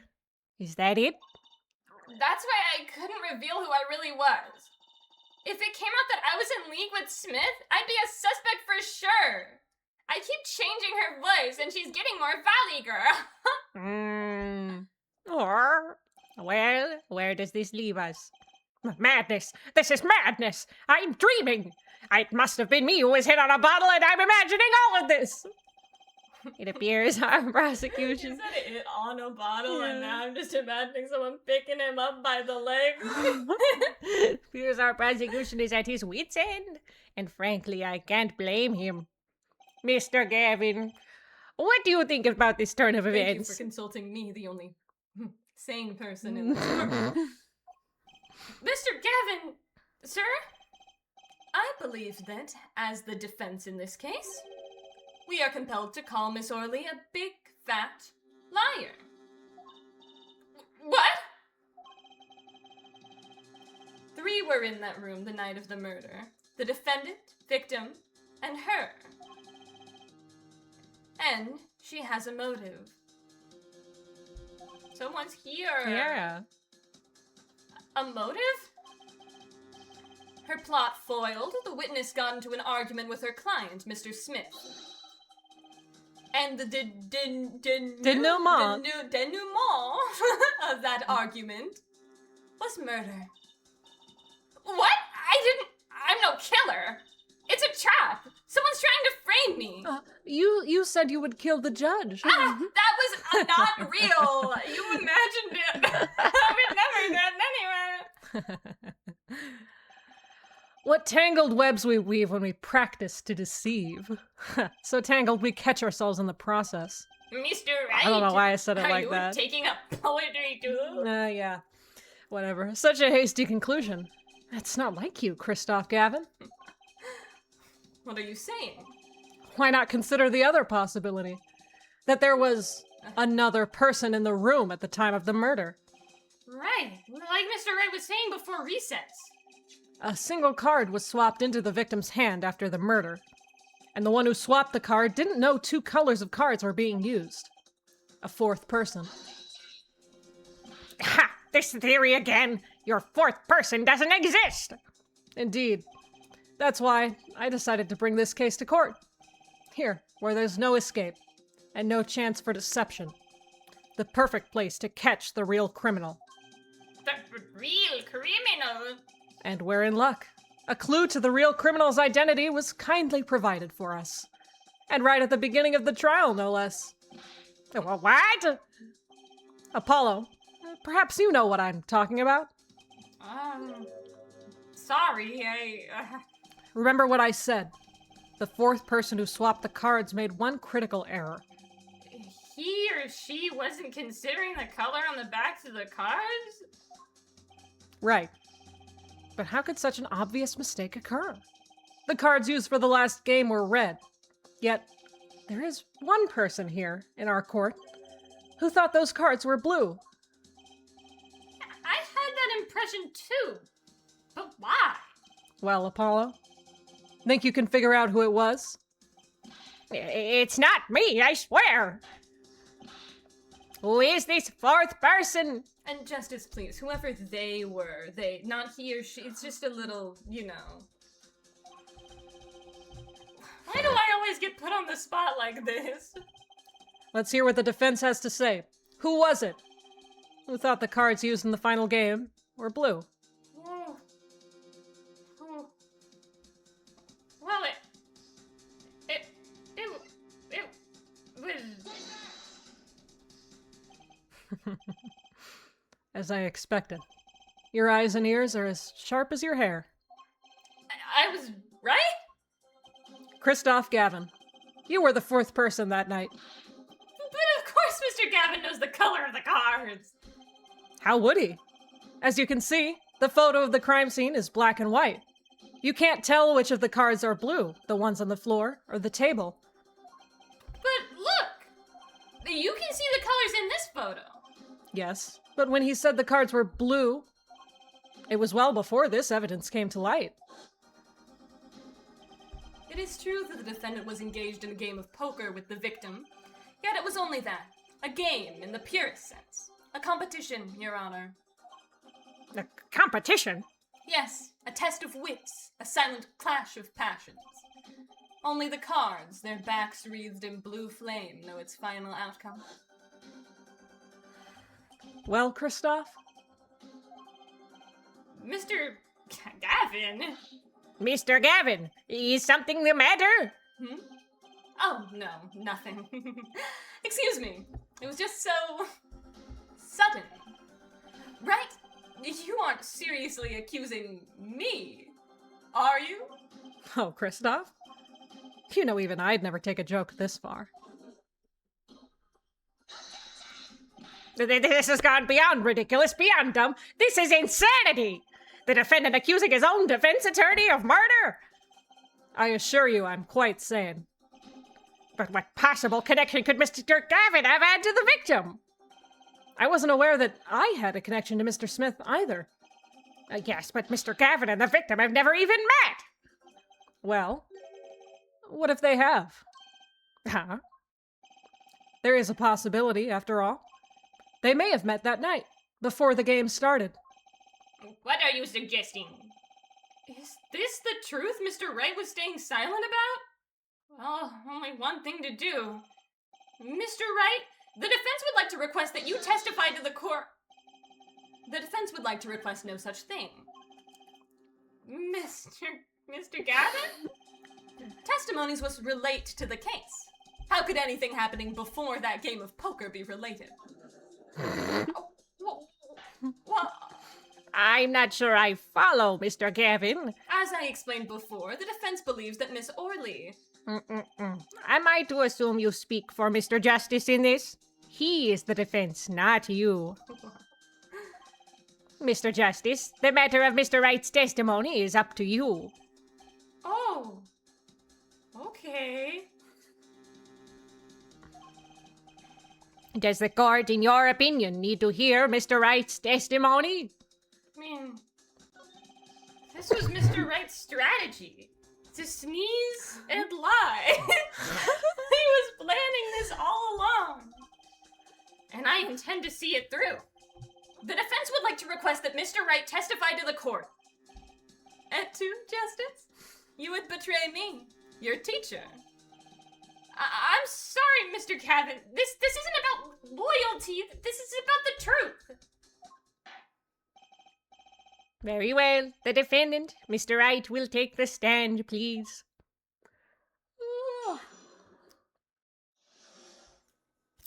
Appetite before murder. That evening, Christoph and I had dinner. We sat at the table in this photograph. Shady Smith walked in 5 minutes after Christoph left. When the trap failed, Smith hit the waitress. The girl was knocked out cold and Smith was uncontrollable. I left to call the police. When I returned, he was dead, blood streaming from a cut on his forehead. That's when I made another phone call to defense attorney Gavin. Mr. Gavin, you were at the Borscht Bowl Club the night of the murder? I dine with him rather frequently. And he talked to the defendant on the phone directly after the murder? Quite against my will, I had become involved in a murder. I thought I might be in need of a lawyer, so I called him. You were planning this all along, weren't you, right? Just because you wanted to drag me into your little murder trial. The only thing I want is the truth. As I did back then, and now. I thought my office was doing you a favor when we took on your defense. It appears that I was wrong. Very well. The defense may cross-examine the witness. Justice? Sir? He's lying, and you're going to expose him. Understood, sir. Mr. Gavin versus Mr. Wright. Oh, this can't end well. Why can't I have a normal trial?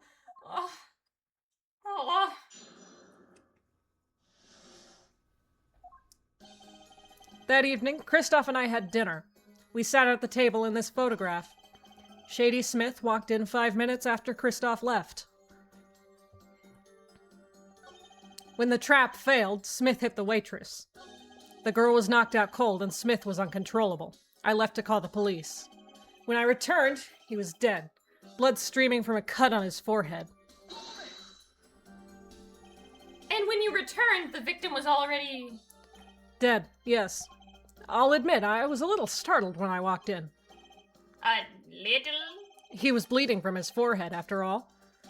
I guess I'd be startled too if I walked in on a scene like that. So is that what we that's what, cause... Yeah, that's interesting. Cause, That's interesting. The first photo. Hat removed during investigation. No, the first photo. No, first photo? Yeah, crime photo, that's... Yeah, present. Yeah. Boo-boo. Baba. Mr. Wright, if I may... You may not call me baby boy. Oh, no, I wasn't... No, I would never... Yes? Take a look at this photograph of the crime scene. See the victim here? He's wearing a hat. I wouldn't think you could see blood on his forehead. Good point. Justice. Next time you point out an inconsistency, put a little more oomph into it. Mr. Wright, can you explain this to the court? Destroy him. I forgot to mention something. I was the one who put that hat on his head. You put the hat on the dead man's head? You put the hat He on the wore dead it through our man's head. entire poker game. After calling the police when I returned to the scene, his head was in full view. Shining bright, just like in this photograph. That doesn't look very shiny in the photograph. And? I picked his hat up off the floor and put it on his head. Why do you do a thing like that? All I can say is, I'm sorry. But that's the only thing I touched at the crime scene. So, Miss Orley didn't see it? It being the victim's... his head. I'd think not. She was out cold. I believe I was the only one who witnessed his head. Oh, here we go again. Mr. Gavin? Pardon. It just seems that our client is determined to lie his way through this case. Hey, he's still our client. Isn't he? In any case, please continue the cross-examination. I'm afraid decisive contradictions call for decisive evidence. Oh! Push him harder, Justice. Break him. It's just you and the witness in the ring. Go for the KO. feeling we're not on our client's side anymore. That evening, Kristoff and I had dinner. We sat at the table in this photograph. Shady Smith walked in. When the trap failed, he hit the waitress. The girl was knocked out cold. I left to call the police. When I returned, he was dead. Then I called Kristoff. Could you explain why you called Mr. Gavin? I'd obviously gotten involved in a rather sticky affair, and I figured Kristoff's law offices would give me a friend rate for my defense fees. Ah, glad to hear you intend to pay. Oh, I'll pay in full, Kristoff. It was I who got you involved, after all. You may find the price of your defense quite high, my good friend. Quite high. Is this the truth that Mr. Wright was talking about? Justice, you know what you have to do. He's lying. Expose him. Now. Yes, sir! I have to think. What's Mr. Wright trying to tell me with this testimony? The truth has to be in there somewhere. Huh. So what do we have? What haven't we, like, examined? Like, do we have to, like, look at his cell phone or something? Let's see. Hello. Oh yeah, we can... Wait. Well, it's broken. Wow, the battery is being held in with a piece of tape. You should just buy a new one. Maybe he can't afford it. Or he just doesn't care. Okay, I think that's it. I don't think there's anything else. Back. Yeah, what do we have? We have the murder weapon, we have the cards. We have the autopsy report. What does the phone say, actually? What are the words? It's just Okay, by the yeah. police.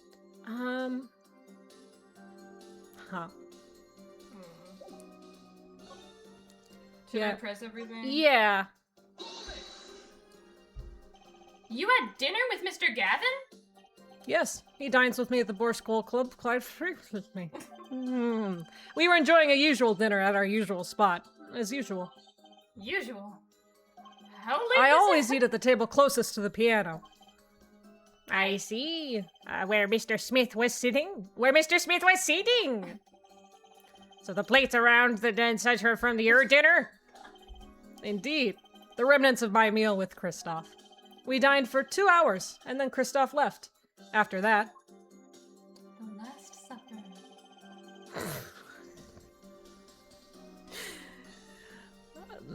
nice reference, Jesus. Shut the fuck up. 5 minutes? So the two of them could have passed the rest. The two of them could have passed in the restaurant during that time. That would have been a fateful encounter, to be sure. Oh, Mr. Wright, what was it you said? Kristoff Gavin and Shady Smith may have met? I believe I did say that. Here I was all nervous about this meeting, and now we hear they just passed in the hall? That does seem a little weak as a pretense for murder. Oh, it would be, if that were all that happened. Come on, Mr. Wright. What are you hiding this time? You want to see? When the trap failed, Smith hit the waitress. The girl was knocked... Okay. I'm just gonna press everything. Yeah, makes sense. About this failed trap. This is the same trap that Miss Olga Orley mentioned? The plan was simple. Elegant, really. You see, we set up a trap of sorts. I was to plant a card in Wright's pocket beforehand, and then deal 5 aces during one of their games. When their hands were revealed, Smith would call him out and search Wright. He would then pull out the planted card, and the trap would snap shut. You swapped the card! Just like that, the legend would be dashed to pieces. Do you like my thought? Yes, a harmless prank, in essence. It was by a quirk of fate that I happened to discover it. A quirk? I happened to put my hand in my pocket and found a card. The card she planted. Yes, I snuck a peek at it and found it was the 5 of hearts. I had a feeling something might happen, so I disposed of the card before the game. Disposed? Where? There was an empty bottle of grape juice I had been drinking right beside me. I threw the card inside the bottle. An empty bottle of grape juice. An empty bottle of grape juice. The murder weapon? Yes, I rolled it up and shoved it in. The colored glass makes it hard to see. A battle of wits between the deceiver and the would-be deceived. That sounds like terrific drama. A card inside the murder weapon? That's strange. Did the police miss it in their investigation? Maybe I'll take a look. Mr. Wright, the poker head of courtroom number 3 approves of this battle of wits. Please revise your testimony with this new information.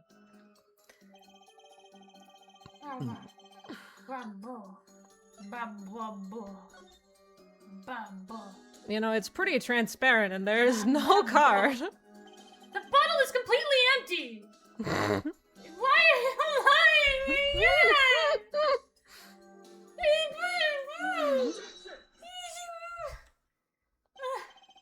I was kind of on a high from that perceiving thing, and I'm starting to crash. Mr. Wright, if I may, Yes? I've examined the bottle, and I don't see any card in there. No? What, Mr. Wright? Surely isn't all you have to say for yourself? I can't say that I know what happened to the card. I did put it in that bottle, however. Huh? Perhaps a fifth person came and took it out. Oh, and a sixth person could have helped. Mr. Gavin, Mr. Wright is your client. My apologies, Your Honor. I won't have you disparaging our investigation either. We looked inside that bottle. There was nothing. So what's going on? Is Mr. Wright hoodwinking us again? Or did the card just disappear? I believe that's enough of that. I don't think you get to decide that. Mr. Kevin, this witness's testimony is more like a travesty. It's riddled with lies. I'm beginning to see how you came to lose your attorney's badge 7 years ago. Because of your dumbassery. Well, you certainly have a unique way of treating your clients, Kristoff. I never knew. You have a unique way of treating your friend who's trying to help you not go to prison forever. I believe it was you who threw the first stone. Mr. Wright, if you intend to ever tell the truth about this case, it's now or never. Please. Don't be misled. I haven't told a single lie here. What? It's true. When I noticed the trap, I put the card in the bottle to dispose of it. And when I put the hat on the victim's head, let's just say I had a reason for doing that as well. Explain? A reason? That reason What? is right here. Phone? Your cell phone? That night. Recall that I spoke with Defense Attorney Gavin after calling the police. Just in case, I recorded our conversation. What's this? Now that we're all here, I see no reason why I shouldn't play it back for the court.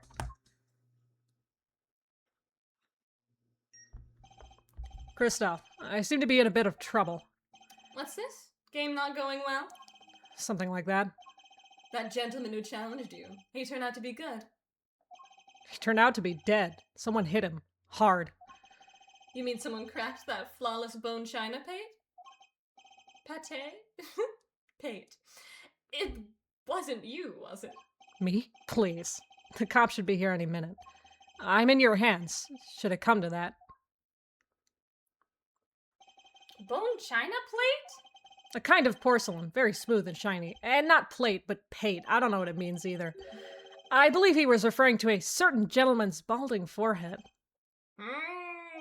I hate bald people. I do hate bald people. Why don't you just have hair? Actually, I shouldn't say that in front of the judge. The court appreciates the defendant's discretion in not indicating my forehead. Kristoff would, Your Honor. No, I'm not. Wait a second. Something's not right about that phone call. I would never speak ill of your baldness or your hard of hearingness. I would never do any of these things, even though I want to so bad. I don't actually. So after Mr. Gavin ate dinner with you, He left the Borscht Bull Club? Most certainly. Then how did he know? When did he see this bone china pig? Oh. That's right. Yes. That was when I began to see my good friend in a different light. Troubled, I returned to the crime scene. And when I spotted Mr. Smith's head again, I realized exactly what was wrong. Well, Mr. Gavin, the stage has been set. Perhaps you would like to explain this to the court? Exactly how did you come by your privileged knowledge of the victim's head? So, this is your reason. The reason why you put the victim's hat back on. Your point, Mr. Gavin? It's come down to this, has it, Phoenix Wright? Order. I will have order, Mr. Payne. Yes, Your Honor. I believe this court has been left with no other choice. Are you prepared to hear defense attorney Gavin's testimony?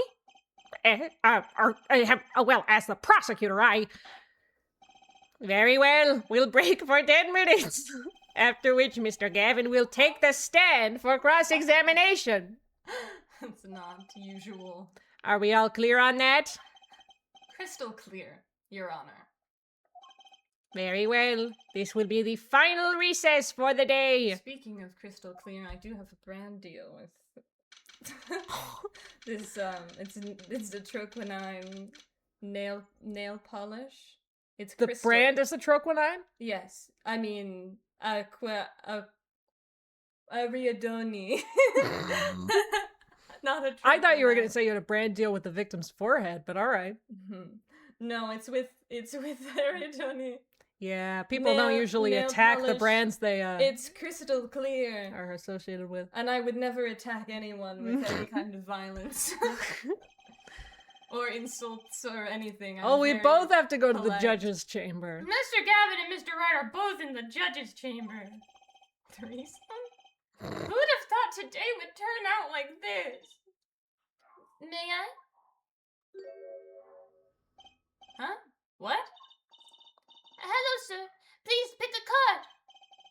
What's all this about? Is this one okay? Excellent. I have a message for you. The last hand is about to be played. You'll need a trump card to make it. A trump card? The card you have chosen is magical. Use it wisely and the game is yours. That's all. An ace? Where do I remember that card from? Mr. Smith's hand has 3 aces and Mr. Wright's 2. It is 5 aces in all. It is true! I have seen it! The 5th ace! There was cheating, I swear to you! The missing 5th ace? Wait, this blotch of red. Is this blood? You have your trump card? Oh, I am Russian. You have your trump card. And now it's up to you to cut the deck and draw the truth. My father's fate is in your hands. I know you can do it. Yeah, you're a little Olga still. It's hard because I'm changing from my normal Trucy voice, which over the years of doing it has become this. I am Trucy. Hello. I am European already, so it is kind of hard to do it not at all European. He's Trucy. It's Trucy. I am doing it normal and not European. European is not normal. You're not allowed to. I fell deep into thought as my mind raced to understand what this all meant. That girl, I'd seen her recently. But where? That's when I made the connection. That locket of with that girl. It's my daughter. That's his daughter. I love her. Could this be the missing 5th ace? Hey, Apollo. Yeah? Oh, what? Well, we're back. Okay, good. Court will now reconvene. Defense attorney Christoph Gavin, will you please take the stand? Now then, if you would, Mr. Payne. Yes, Your Honor. Will the witness state his name and occupation? Is this farce necessary, Your Honor? Believe me, far stranger things have gone on in this courtroom. Fine. I'll play along. First, there's one thing we need to have made clear. How did you know about the secret beneath the victim's head? By secret, I'm guessing he means the fact that Mr. Smith was bald. Forgive my curiosity, but what is it about this fellow's head? Your Honor seems to have an inordinate interest in it. Objection! Bitch. I wouldn't call it inordinate, Mr. Gavin. Mr. Wright! What do you think you're doing, Wright? Wow, things sure look different from the other side. You know what I mean, Apollo? Speaking of looking from the other side, let's consider something for a second. The victim wore that hat all night, never once taking it off, except for that one time. That one time being the instant he was hit. Oh. When Mr. Wright returned from reporting the crime, the hat was lying on the floor. Mr. Wright picked it up and placed it on the victim's head. In other words, in order to have seen Mr. Smith's bald head, you would have had to have been there in the hideout at the time of the crime. In other words, I must be the real killer. Is that what you're trying to say? Not bad, Apollo.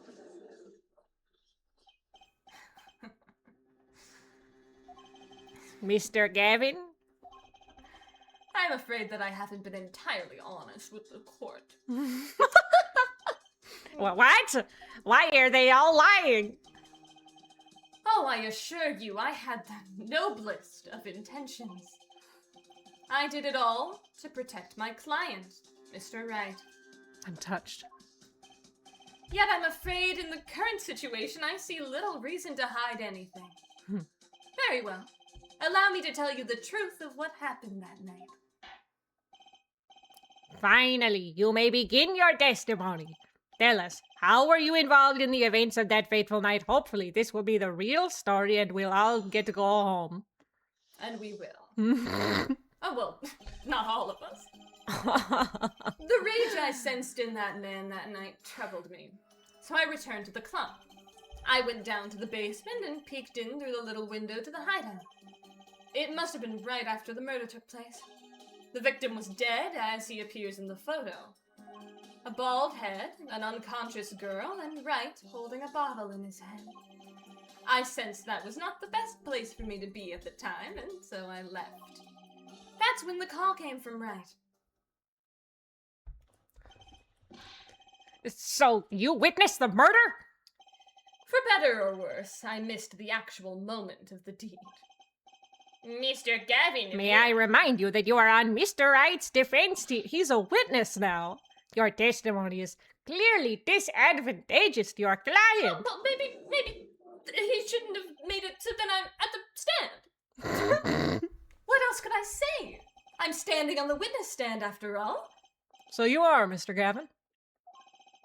And you had to testify as you just did. You had to tell him you saw the scene of the crime through that little window. Mr. Wright?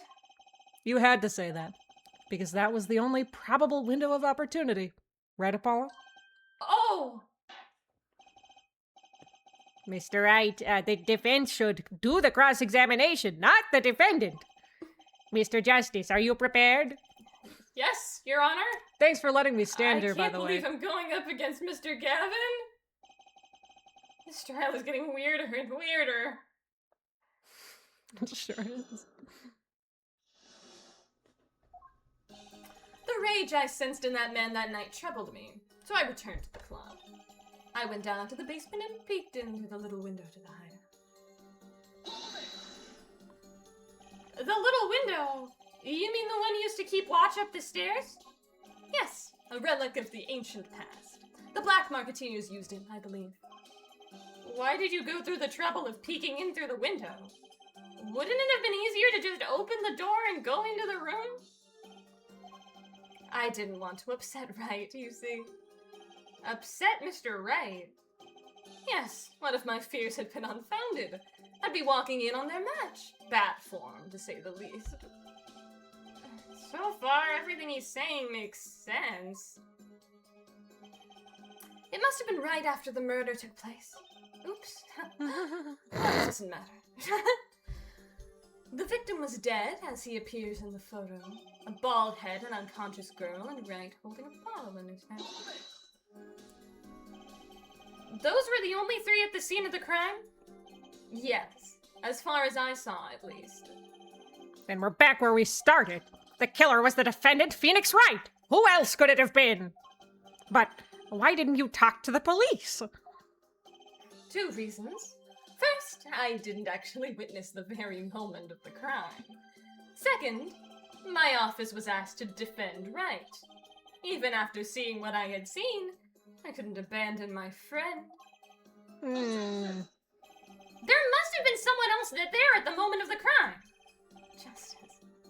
I just said I saw no one, not a soul. But that goes against what Mr. Wright said. Ah, yes. This mysterious fourth person, who would conveniently be the real killer, I suppose. Glad to see we agree, Mr. Gavin. Let me pose a question, then. Tell me, what possible reason did the real killer have to swap cards in the victim's hand? Perhaps you can show us a reason why such a thing would be necessary? How can I show something I can't find myself? Remember, Apollo, the card that was swapped out was the 5th ace. The 5th ace, right. Well, Mr. Justice, the question of why the killer would swap out a card has been raised. Can you point to a reason? I don't know. Wow, do we bring it out now? Is there time? Well, what is... I guess if that was the killer's blood? Yeah, it would be weird, because, you know. Not yet. No. Not yet? Ha! Pathetic! Not yet, try not ever! Well, Mr. Gavin? Oh, I'm willing to wait for as long as it takes. Great! I don't even know what the heck I'm looking for! Apollo, Yes, sir! Sir! don't forget, you already know the answer. You just don't realize it yet. I already know the answer? Take a moment to think it over again, okay? So I should present it? Oops.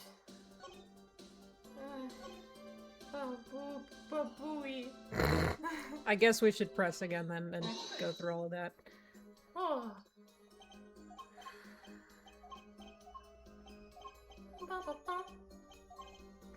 This better not be wrong. I'm gonna do it because Mr. Wright told me to. But if I get in trouble, I'm gonna be sad.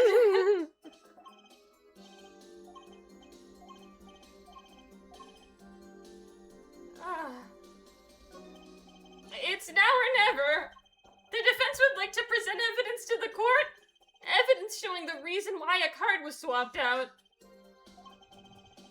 Then go ahead and point out your reason, Mr. Justice. Why did the killer take the 5th ace? Cause it was bloody? Even if you don't quite know the whole reason, you gotta go for it. My reason is... this.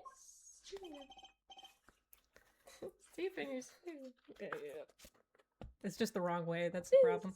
Oh, it's also the fucking wrong color. Yeah? Oh yeah, this is supposed to be red back. Yeah. I got it wrong. Is that an ace? Why, it's got blood on it! Yes. Right next to the spade!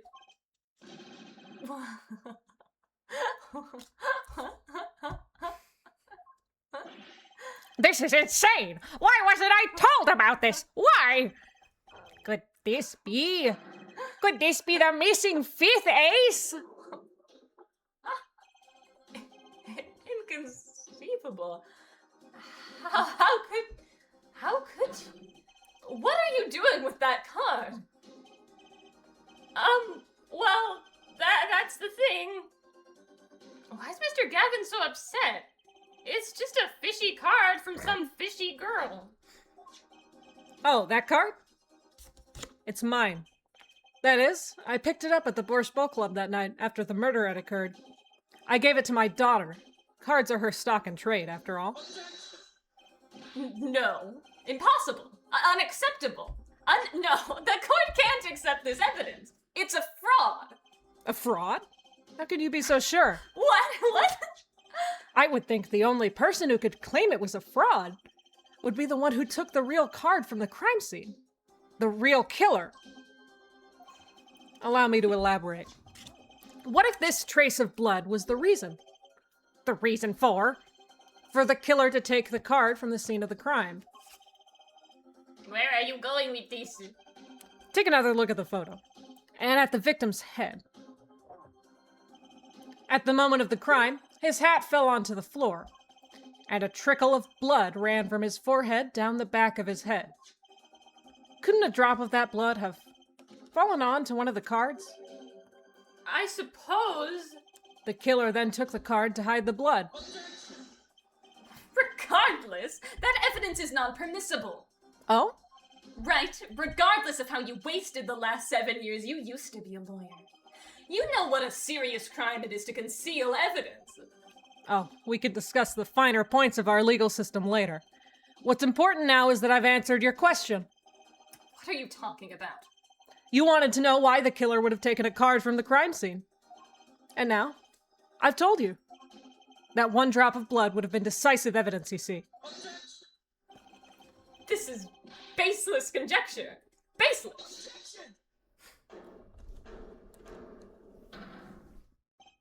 Oh, I assure you it's quite based. Huh? It's amazing, really, how a single drop of blood on a single card can lead us to the truth. It's quite simple. Well, Apollo? Yes? Try picturing the scene of the crime. In your head. 2D. 3D. Yeah, let's look. Let's look. The murderer... Nope. The murder took place in the hideout. The body of the luckless victim was found at the poker table. And before the killer swapped a card out, there was a single card with a drop of blood on it in the victim's hand. Given this, there is one decisive problem with this scene. Well, what is it? Let's keep it simple, shall we? Given that there was a drop of blood on the card, whose position in this diagram doesn't fit? Whose position in this diagram doesn't fit with the card? The victims, the killers, the witnesses, or the second witnesses? Well, if the card was on the table, then... Whose position doesn't fit with the bloody card? Oh, the victim. Oh, I have to press the present button. Well, isn't it the victim's position that's the problem? I don't follow your logic here, Mr. Justice. Well, look, the victim was struck on the head, sending him back in his chair. You think any blood would fall behind the body, not onto the table in front of him. Ah! Take a look at the photo again. If he bled in this position, the blood would fall on the floor, not on the cards. Why, that's right. So, what does this mean? Incidentally, we were sitting in swivel chairs. Swivel chairs? Oh, man. Yeah, like this. Ah! Apollo, try turning the chair around. Recreate the crim. Oh, How do I turn the... Oh! The chair was facing the other way. It would have to be. So we have to assume that at the time of the murder, the victim's chair was facing away from the table. When Mr. Wright returned from informing the police, which way was the chair facing? What is that noise? huh? Some outside. Okay, there's like a rumbling happening. Which way was the chair facing? When I came back to the room, the body was facing as seen in this photo. That would mean the killer turned the chair back around. Let's take the next step. Look at the diagram once more. We know now that the victim was facing away from the table at the time of the murder. But this creates another significant contradiction. Again? Let's test your reasoning skills again, shall we? Apollo, whose location on this diagram contradicts our new understanding of the crime? I always think about this case, and I was like, there are so many ways I could get the actual killer off easy. Easy. It's all circumstantial. Kinda. Come on. Our new understanding of the crime. Yeah, I already said that. Okay. The victims, the killers, the witnesses, the second witnesses. I think it's technically the killer this time. Well, yeah. Cause he hit him from the front. Mm-hmm. Then he can't do that if he's on the wall. The victim was struck from the front, correct? Indeed. Well, wouldn't it be hard for the killer to hit him from the front? Sitting where his indicator currently is? I would think it'd be quite hard, yes. Yes, but what you're saying makes no sense! Why would the victim suddenly turn to face the wall in the middle of a game? I believe a sufficient reason will soon come to light. What? There's something in this diagram that makes far less sense, actually. Look again at the diagram. Apollo, if the victim was struck while he was sitting as shown here, where would his assailant be standing? Try marking it on the diagram. I mean, technically he could be standing next to him. There's no room to put a mark where the killer should be. Don't worry. Let's think it through and see what we find. We know the victim was facing toward the wall at the time of the crime. That's the only thing we know for sure. Try to forget about everything else. Where would the killer have to be standing to strike our victim from the front? Well, over here. But that can't be. The killer had to be standing, here. You get points for flair, but that's about all you get! I thought I was onto something there, too. I hardly need to point out that standing there would be impossible. The victim is facing a solid cupboard. Or are you claiming the killer climbed the cupboard and hit him from above? He could be in the cupboard. It's simple logic, really. If this was the only place the killer could have been standing, then that means that at the very moment of the crime... Wait, I know. At the moment of the crime, the cupboard wasn't there? What's this now? I mean, that's the only explanation. Right, Mr. Gavin? Your Honor, I have a suggestion for the defense. We should arrange to examine the cupboard in the hideout immediately. Bailiff, send a team to the crime scene immediately, and then try to move the cupboard. Your Honor? What? There's one more thing your men should look for. Please give this to the bailiff. Yes, I see. You do belong in the courtroom after all, Mr. Wright. I do my best.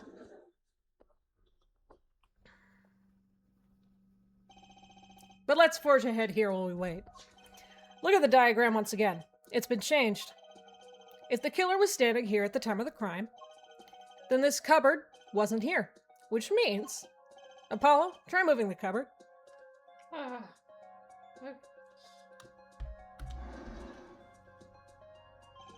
Thank you. As you can see, the cupboard was the problem. At the time of the murder, it has to have been shown here, as shown here. Now everything is in place to reconstruct the moment of the crime. Oh my! What's this? What is it now? Look at the diagram of the crime scene once more. It appears we found yet another contradiction. What I believe to be the final contradiction, in fact. Huh? Oh, dang! Notice something, Apollo? Our line of deduction is rapidly approaching its logical conclusion. Now then, Mr. Justice, please point to the new contradicting indicator. Is it the victim, the killer, the witness, the second witness? Which indicator in this diagram contradicts what we know about the crime? He can't see anymore. About this cupboard, are we all okay with assuming it was moved? Sure, why not? Well, some of us maybe aren't. Well, it was, something really doesn't fit. The cupboard would completely cover up the window to the stairs. Ah! That's right. Someone standing outside wouldn't be able to see in. Someone like Mr. Gavin. What did you think? Oh? Is the coolest defense in the West losing his cool? Don't expect me to play along with your little game, right? It's only a game until someone gets killed, Mr. Gavin. And someone was. Well, the window to that room was blocked by a cupboard. So, Mr. Gavin, perhaps you'd like to explain to the court exactly where did you witness the crime scene from? Excuse me, Your Honor. Order! This is a court of law and I will have order. We just now received word from our investigative team at the Morse Book Club. They've examined the cupboard in the hideout, Your Honor. Alrighty. Oh, It's not that far. and what did they find? Well, Your Honor, it turns out there's a secret passage behind it. What? Ah, yes. I believe I mentioned something of the sort before. This is one of the tricks to the room many of our regulars know about. I do remember him saying something about that, now that he mentions it. A secret passage is a handy thing to have when you're engaged in illegal goings-on.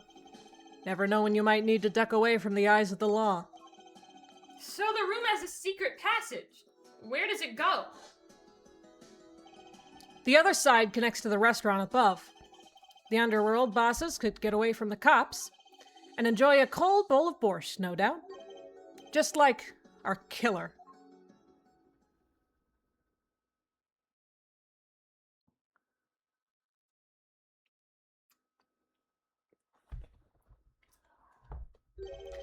You see where our line of simple deductive reasoning has led us, Apollo? I see it, but I don't believe it. That girl wasn't kidding when she said I needed this trump card for the last hand. At the time of the murder, the window was blocked and the victim's hat was only off his head for the few minutes between Mr. Smith's murder and Mr. Wright's return from calling the cops. In other words, the only place anyone could have seen the victim's bald head was from inside the hideout. Well, Mr. Gavin, come on, say something. Dare I ask what really happened that night? Actually, I think we can probably figure it out ourselves at this point. That night, for whatever reason, our killer had a date with Mr. Smith. A date with destiny.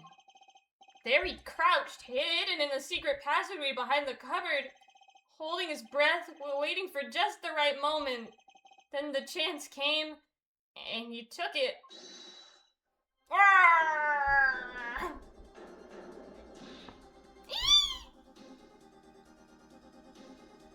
What? Why did you do that? Wait here, I'll get help. Miss Olga Orley was out cold, struck by Mr. Smith. But his time was soon to come. Mr. Wright went upstairs to call the cops, leaving Mr. Shady Smith alone in the hideout with the unconscious dealer. Then our killer stepped out from the secret passage and into the hideout. The victim must have heard the cupboard sliding aside. He wheeled his chair around to look, and... oh, that was your line, sorry. He wheeled his chair on the look and he got. After the deed was done, the criminal must have seen the blood on the card. He would have, of course, realized the need to destroy the evidence. That single spot of blood told the whole story of the crime. Too bad for him he didn't linger any longer in the hideout that night. If he had, he might have noticed the cards on the floor. And the fact that they were all red.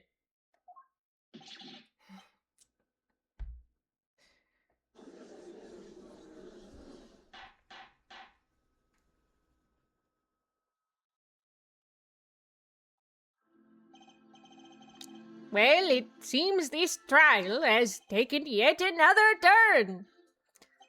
I am truly, truly sorry I had to see this day come, Mr. Gavin. Mr. Gavin? Mr. Payne! Yes, Your Honor. The prosecution will continue its investigation. As for Mr. Phoenix Wright, the defendant, he is hereby cleared of all suspicion. Quark! Believe me when I say that I don't believe this is happening, Mr. Gavin. But I'm afraid circumstances call for me to issue a warrant for your arrest. Immediately.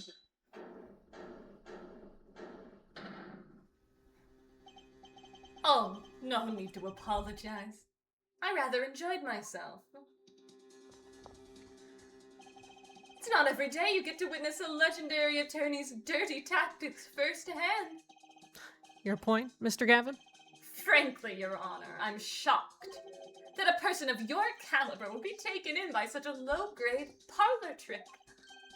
Excuse me? The defendant is cleared of all suspicion. This is hardly the time for jokes, Your Honor. Mr. Wright hasn't proven anyone's guilt or innocence here. What he's done is use illegal evidence to put the blame on someone else. And not just anyone else, but me, his own defense attorney. Illegal evidence? Let me ask you, Mr. Gavin, is there still any reason at present to suspect me of wrongdoing? Of course. This bottle, for instance. The bottle of grape juice Mr. Wright was drinking. How do you intend to explain away the fingerprints on the murder weapon? And not just any fingerprints, am I right, Mr. Payne? Actually, yes. The fingerprints on the bottle were, upside down. I seem to recall this being an issue earlier. The court and this case demand an explanation. I can think of only one reason why one would hold a bottle upside down, and that is to hit someone with the bottom of the bottle. Well, Your Honor? See how the caught fish squirms to the last. Well, Apollo? Yes? Your boss seems awfully concerned about this bottle still. But I'm sure you can come up with a suitable explanation. Just like that. Yeah. Just like what? Why would anyone grab a bottle upside down other than to... Don't let him trick you into thinking his explanation is the only legitimate one. Is there really another? Take another look at the court record. I believe you'll find a simple answer there. In plain sight. How about you just say the answer in plain words? It would be rather hasty to deliver a verdict with unanswered questions indeed. Well, Mr. Justice? Yes, this is the only unanswered question. Mr. Gavin said that the court and this case demand an explanation. Don't worry, justice won't leave until justice is done. Perhaps the defense would care to enlighten the court. What evidence do you have to explain why the fingerprints on the bottle were upside down?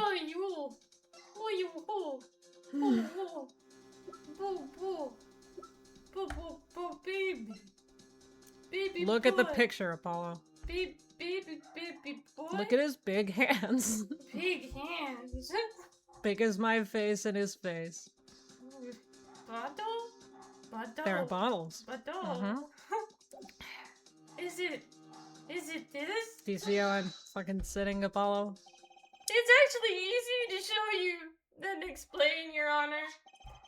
Place that bottle on the floor next to your chair.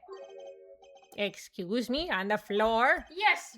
Now reach down and pick it up. Okay. Without getting out of your chair. Ah! See? You naturally go to pick up the bottle by its neck.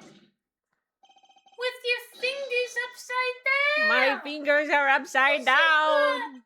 Look at this photograph taken on the night of the murder. The defendant, Mr. Wright, sat here, playing piano, bottles of grape juice on the floor to the side of his piano bench. He would have naturally picked up the bottles upside down several times.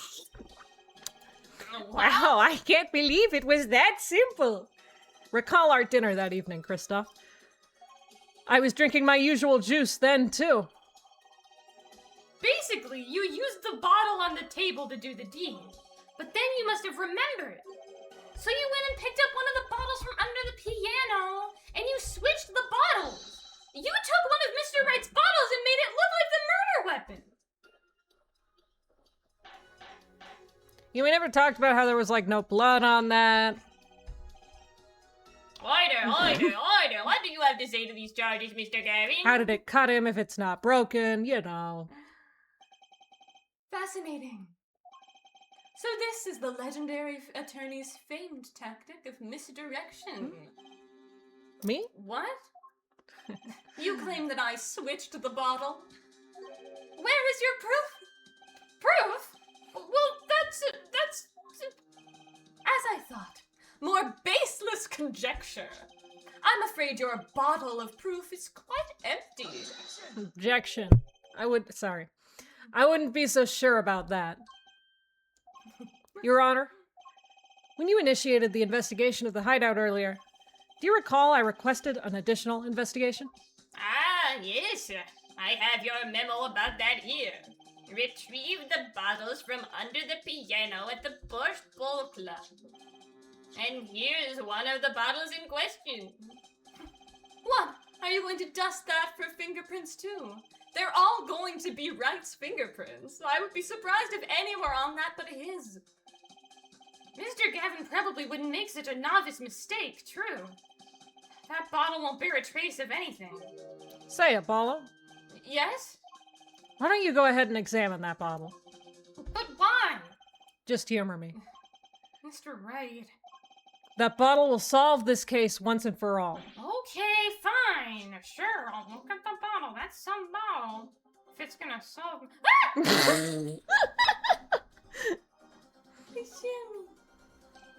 What? There's something inside the bottle. What? Oh. What's this? That card.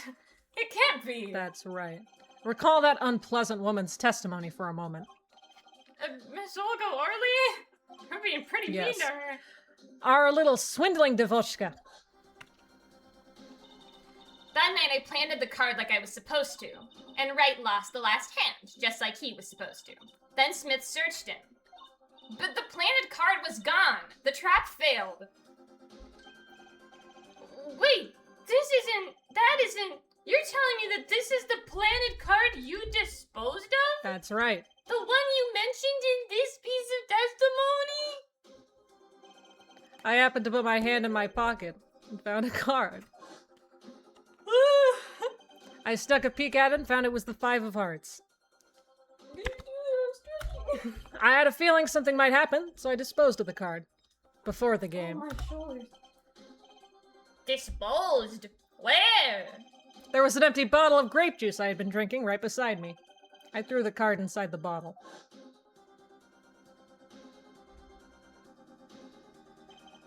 The 5 of hearts.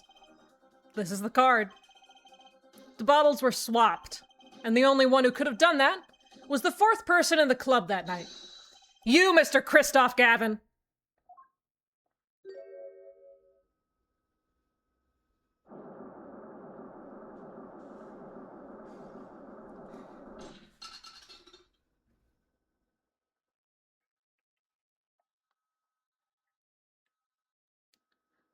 How did you do that?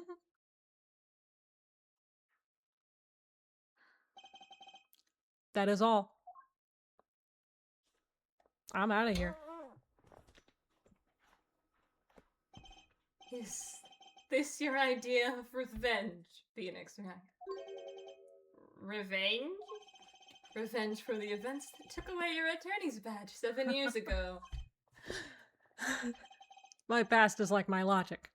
Straight and true. Nothing's changed. All I did was point the finger of justice in the proper direction. That's my finger. Ah! Broke my wrist. I was trying to point at Christoph, which is you. Fine. I'm glad we could have this little tete-a-tete, right? This is insane! What about me? Don't I get to prosecute anyone? No! Apparently not. Ah. I believe this time we've finally come to the end of our trial. Mr. Payne, do you have a report for us on Christoph Gavin? He's admitted to He's everything. admitted everything. We're processing his arrest now. I get to prosecute him, right? He admitted to everything. I see. Still, one has to wonder why he would do such a thing. He didn't even have a connection to the victim, did he? None that we know of. Mr. Wright, have you anything to add? I'm afraid I can't shed any more light on the matter. About this victim, Mr. Shady Smith. I'm not entirely sure what happened at the end of the evidence presenting there. Huh? Why did the bottle prove it was him? There was Because, the card in it? okay, I think it's saying that the card that he put the bottle in was the actual murder weapon, and I guess they know that for some reason that they didn't explain. So therefore,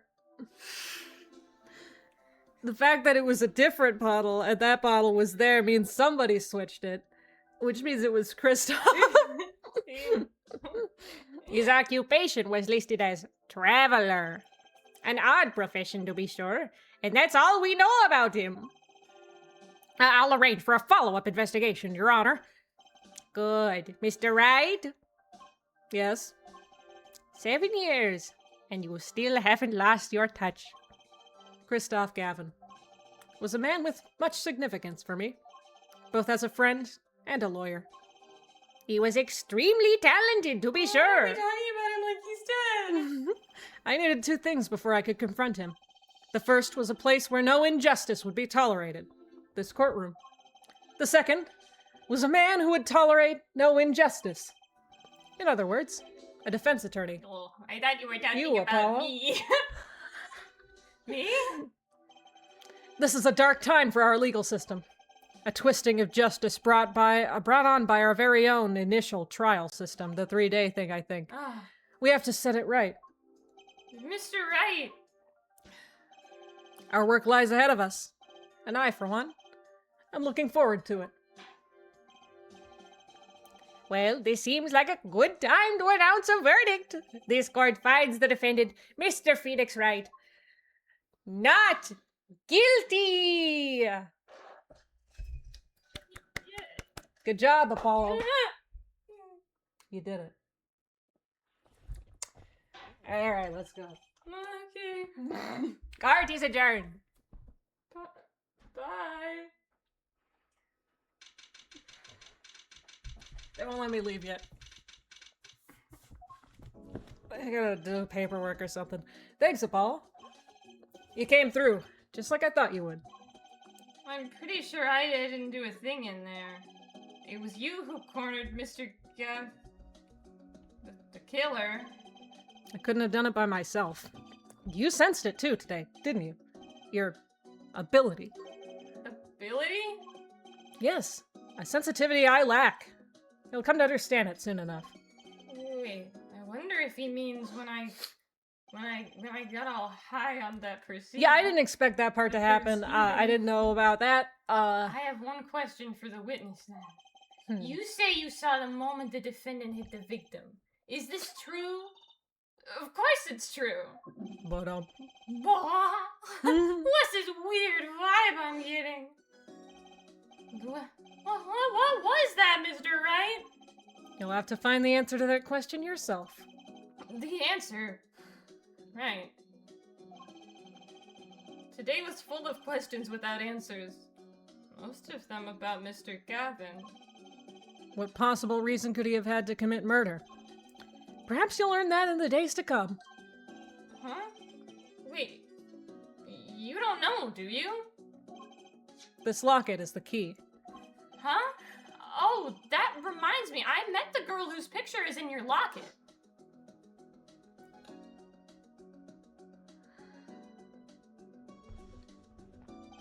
Your daughter, right? That's right. She's my daughter. You know, you were right about this locket. Eh? I took this off his neck the night he died. But it looks like our dear Russian scam artist saw me. So the truth is, this locket really did belong to him. Wait, but that's perjury. You testified. You said that locket was yours. I said no such thing, actually. Huh? I merely said that it was a locket with my daughter's picture inside. A subtle distinction, but a distinction nonetheless. And it's the truth. Wait, but then why? Why was the victim wearing a locket with a picture of your daughter inside it? Sometimes the straightest path to the truth isn't the best one. Give it time. Bitch, no! Tell me! You're still just getting started with your career. Speaking of which, I may be out of a job. I work for Gavin the law offices after all. Well, I'll be taking over that. I still can't believe I just saw Mr. Gavin get led away in handcuffs. Apollo, Yes? how about coming to work for me? You mean at the Wright & Co. law offices? I mean, there's not a single attorney in my generation that doesn't know it. I can't imagine that to be true, but Wait, but didn't you... You're not a... oh, I turned in my badge. Yes, I'm not an attorney. turned it in? Well, they took it, but like, you know, I let them. That incident 7 years ago. That legendary trial. And at the middle of it all is one man. Phoenix Wright. The case reached its sad conclusion, and he left law for good. I've been at the middle of a lot of legendary trials. Have you ever thought about coming back to the court? I'm not qualified to stand in a court of law, I'm That is afraid. what they said. Didn't you notice in today's trial? There was a single piece of forged evidence. Forged evidence? What are you talking about? I'm talking about evidence that shouldn't have existed. A naughty magician's trick. One piece of evidence struck me as odd, it's true. It just seemed, well, too perfect. I'll bet this was the forged evidence. Oops. I keep forgetting the buttons. You mean this, don't you? I got this from your daughter, Mr. Wright. Yes, that card couldn't have been found at the crime scene. Why? Because the killer took it with him when he left, leaving the wrong card in its place. Luckily for us. The court can't accept this evidence. It's a fraud. A fraud? How can you be so sure? I would think the only person who could claim it was fraud would be the one who took the real card from the crime scene. The real killer. My verdict was already handed down 7 years ago. Then you really... Yes, I forged this card. One look at the crime scene should have told you it wasn't real. But you can't do something like that and call yourself an attorney. Who's calling themselves an attorney, Apollo? So it's true. The rumor is true. 7 years ago. None of that matters much now, does it?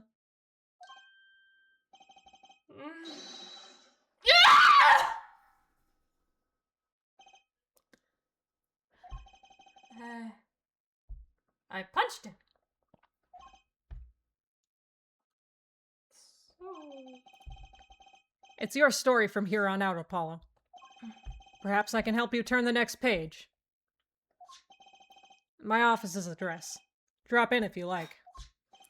Mr. Wright. Oh, and about your uppercut. Try yelling, "Take that," next time. I find it packs a little more punch. And Apollo, thanks for today. I had a good time.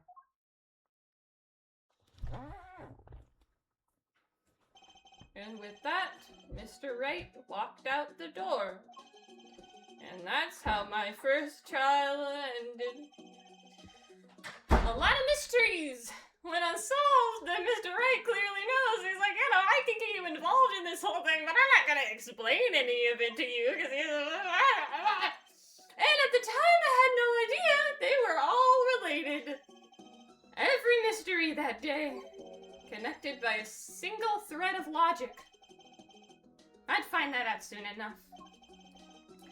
My name is Apollo Justice, attorney at law, and this is how my story begins.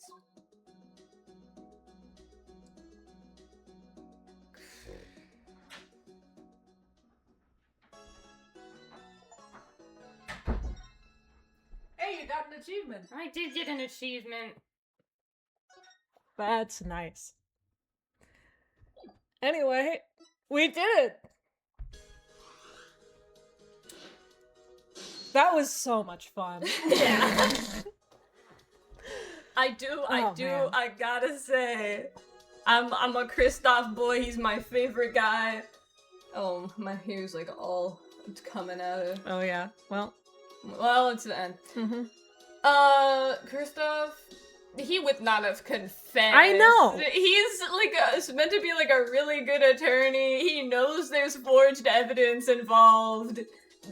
All the evidence against him is really circumstantial and just really not much of anything. Yeah. No. He probably could Taking get it out out. of that at least eventually.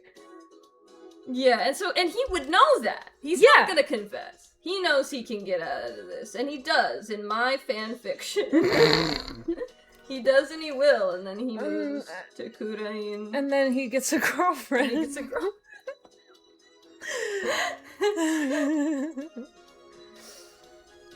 Alright.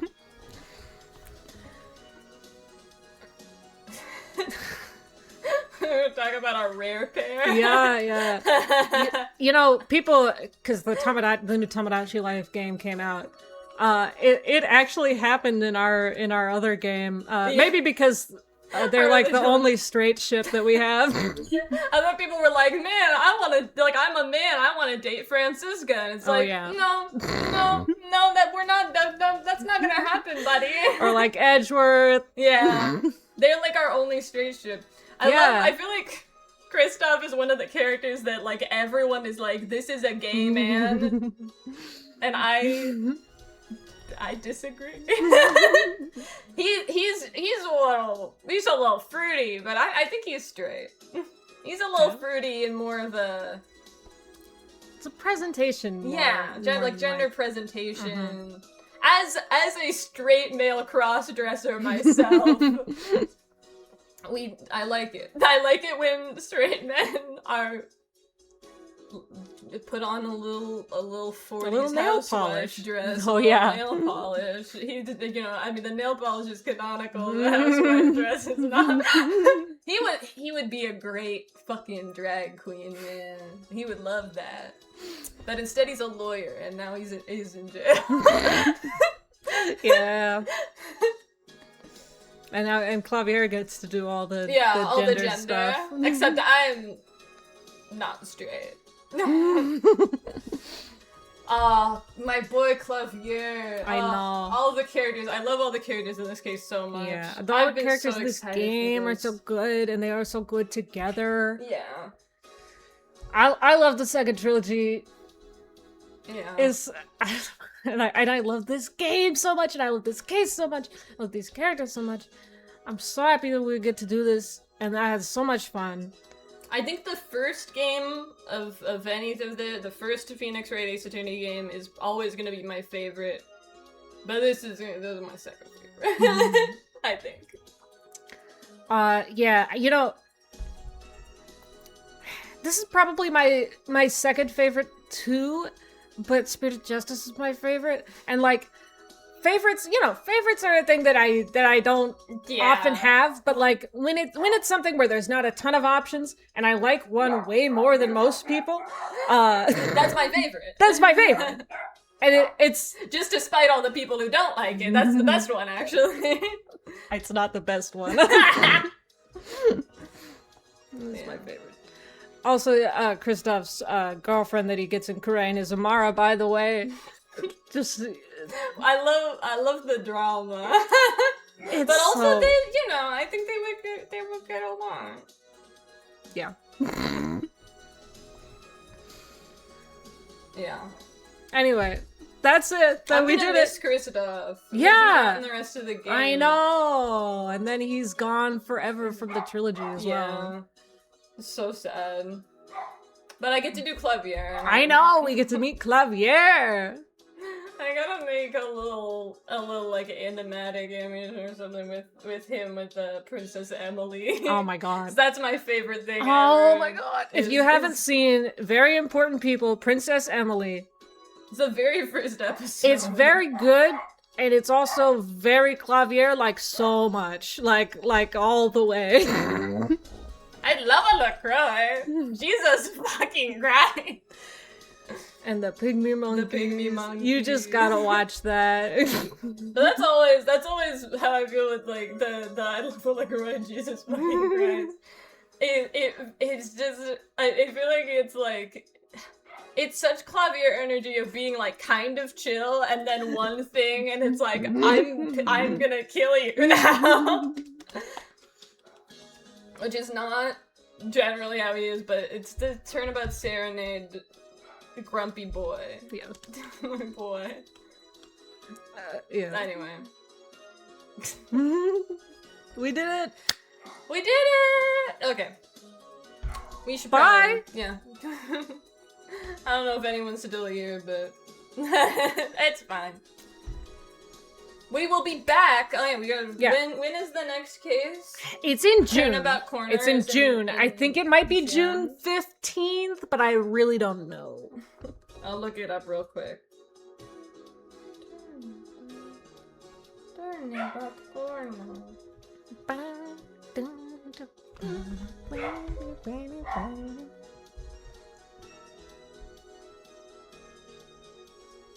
Investigation day 1 is June 15th. I fucking remembered it. Yeah. Alright. So we'll be back on June 15th for Turnabout Corner, which I also... It's like a thing where, like, I feel like...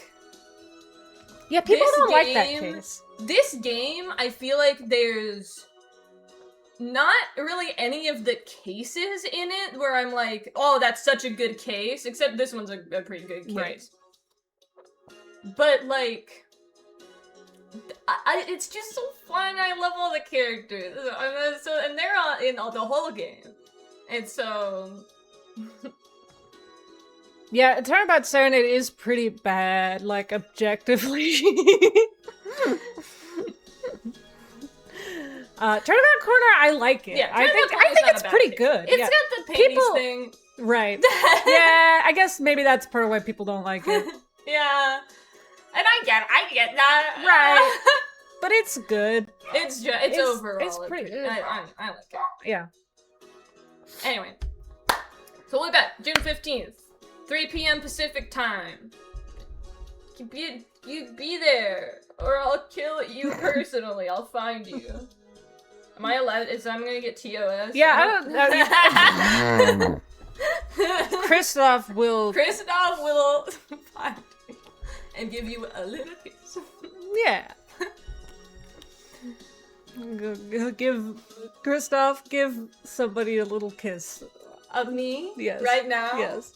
Are you on the hand? Yes.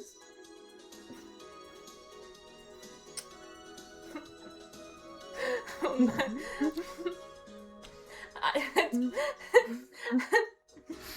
I'm just not really like in context. Like out of context. Yeah. It's weird to give someone a little kiss. Especially, not in court. Well, I would never. I'm professional. Anyway. Bye! Bye!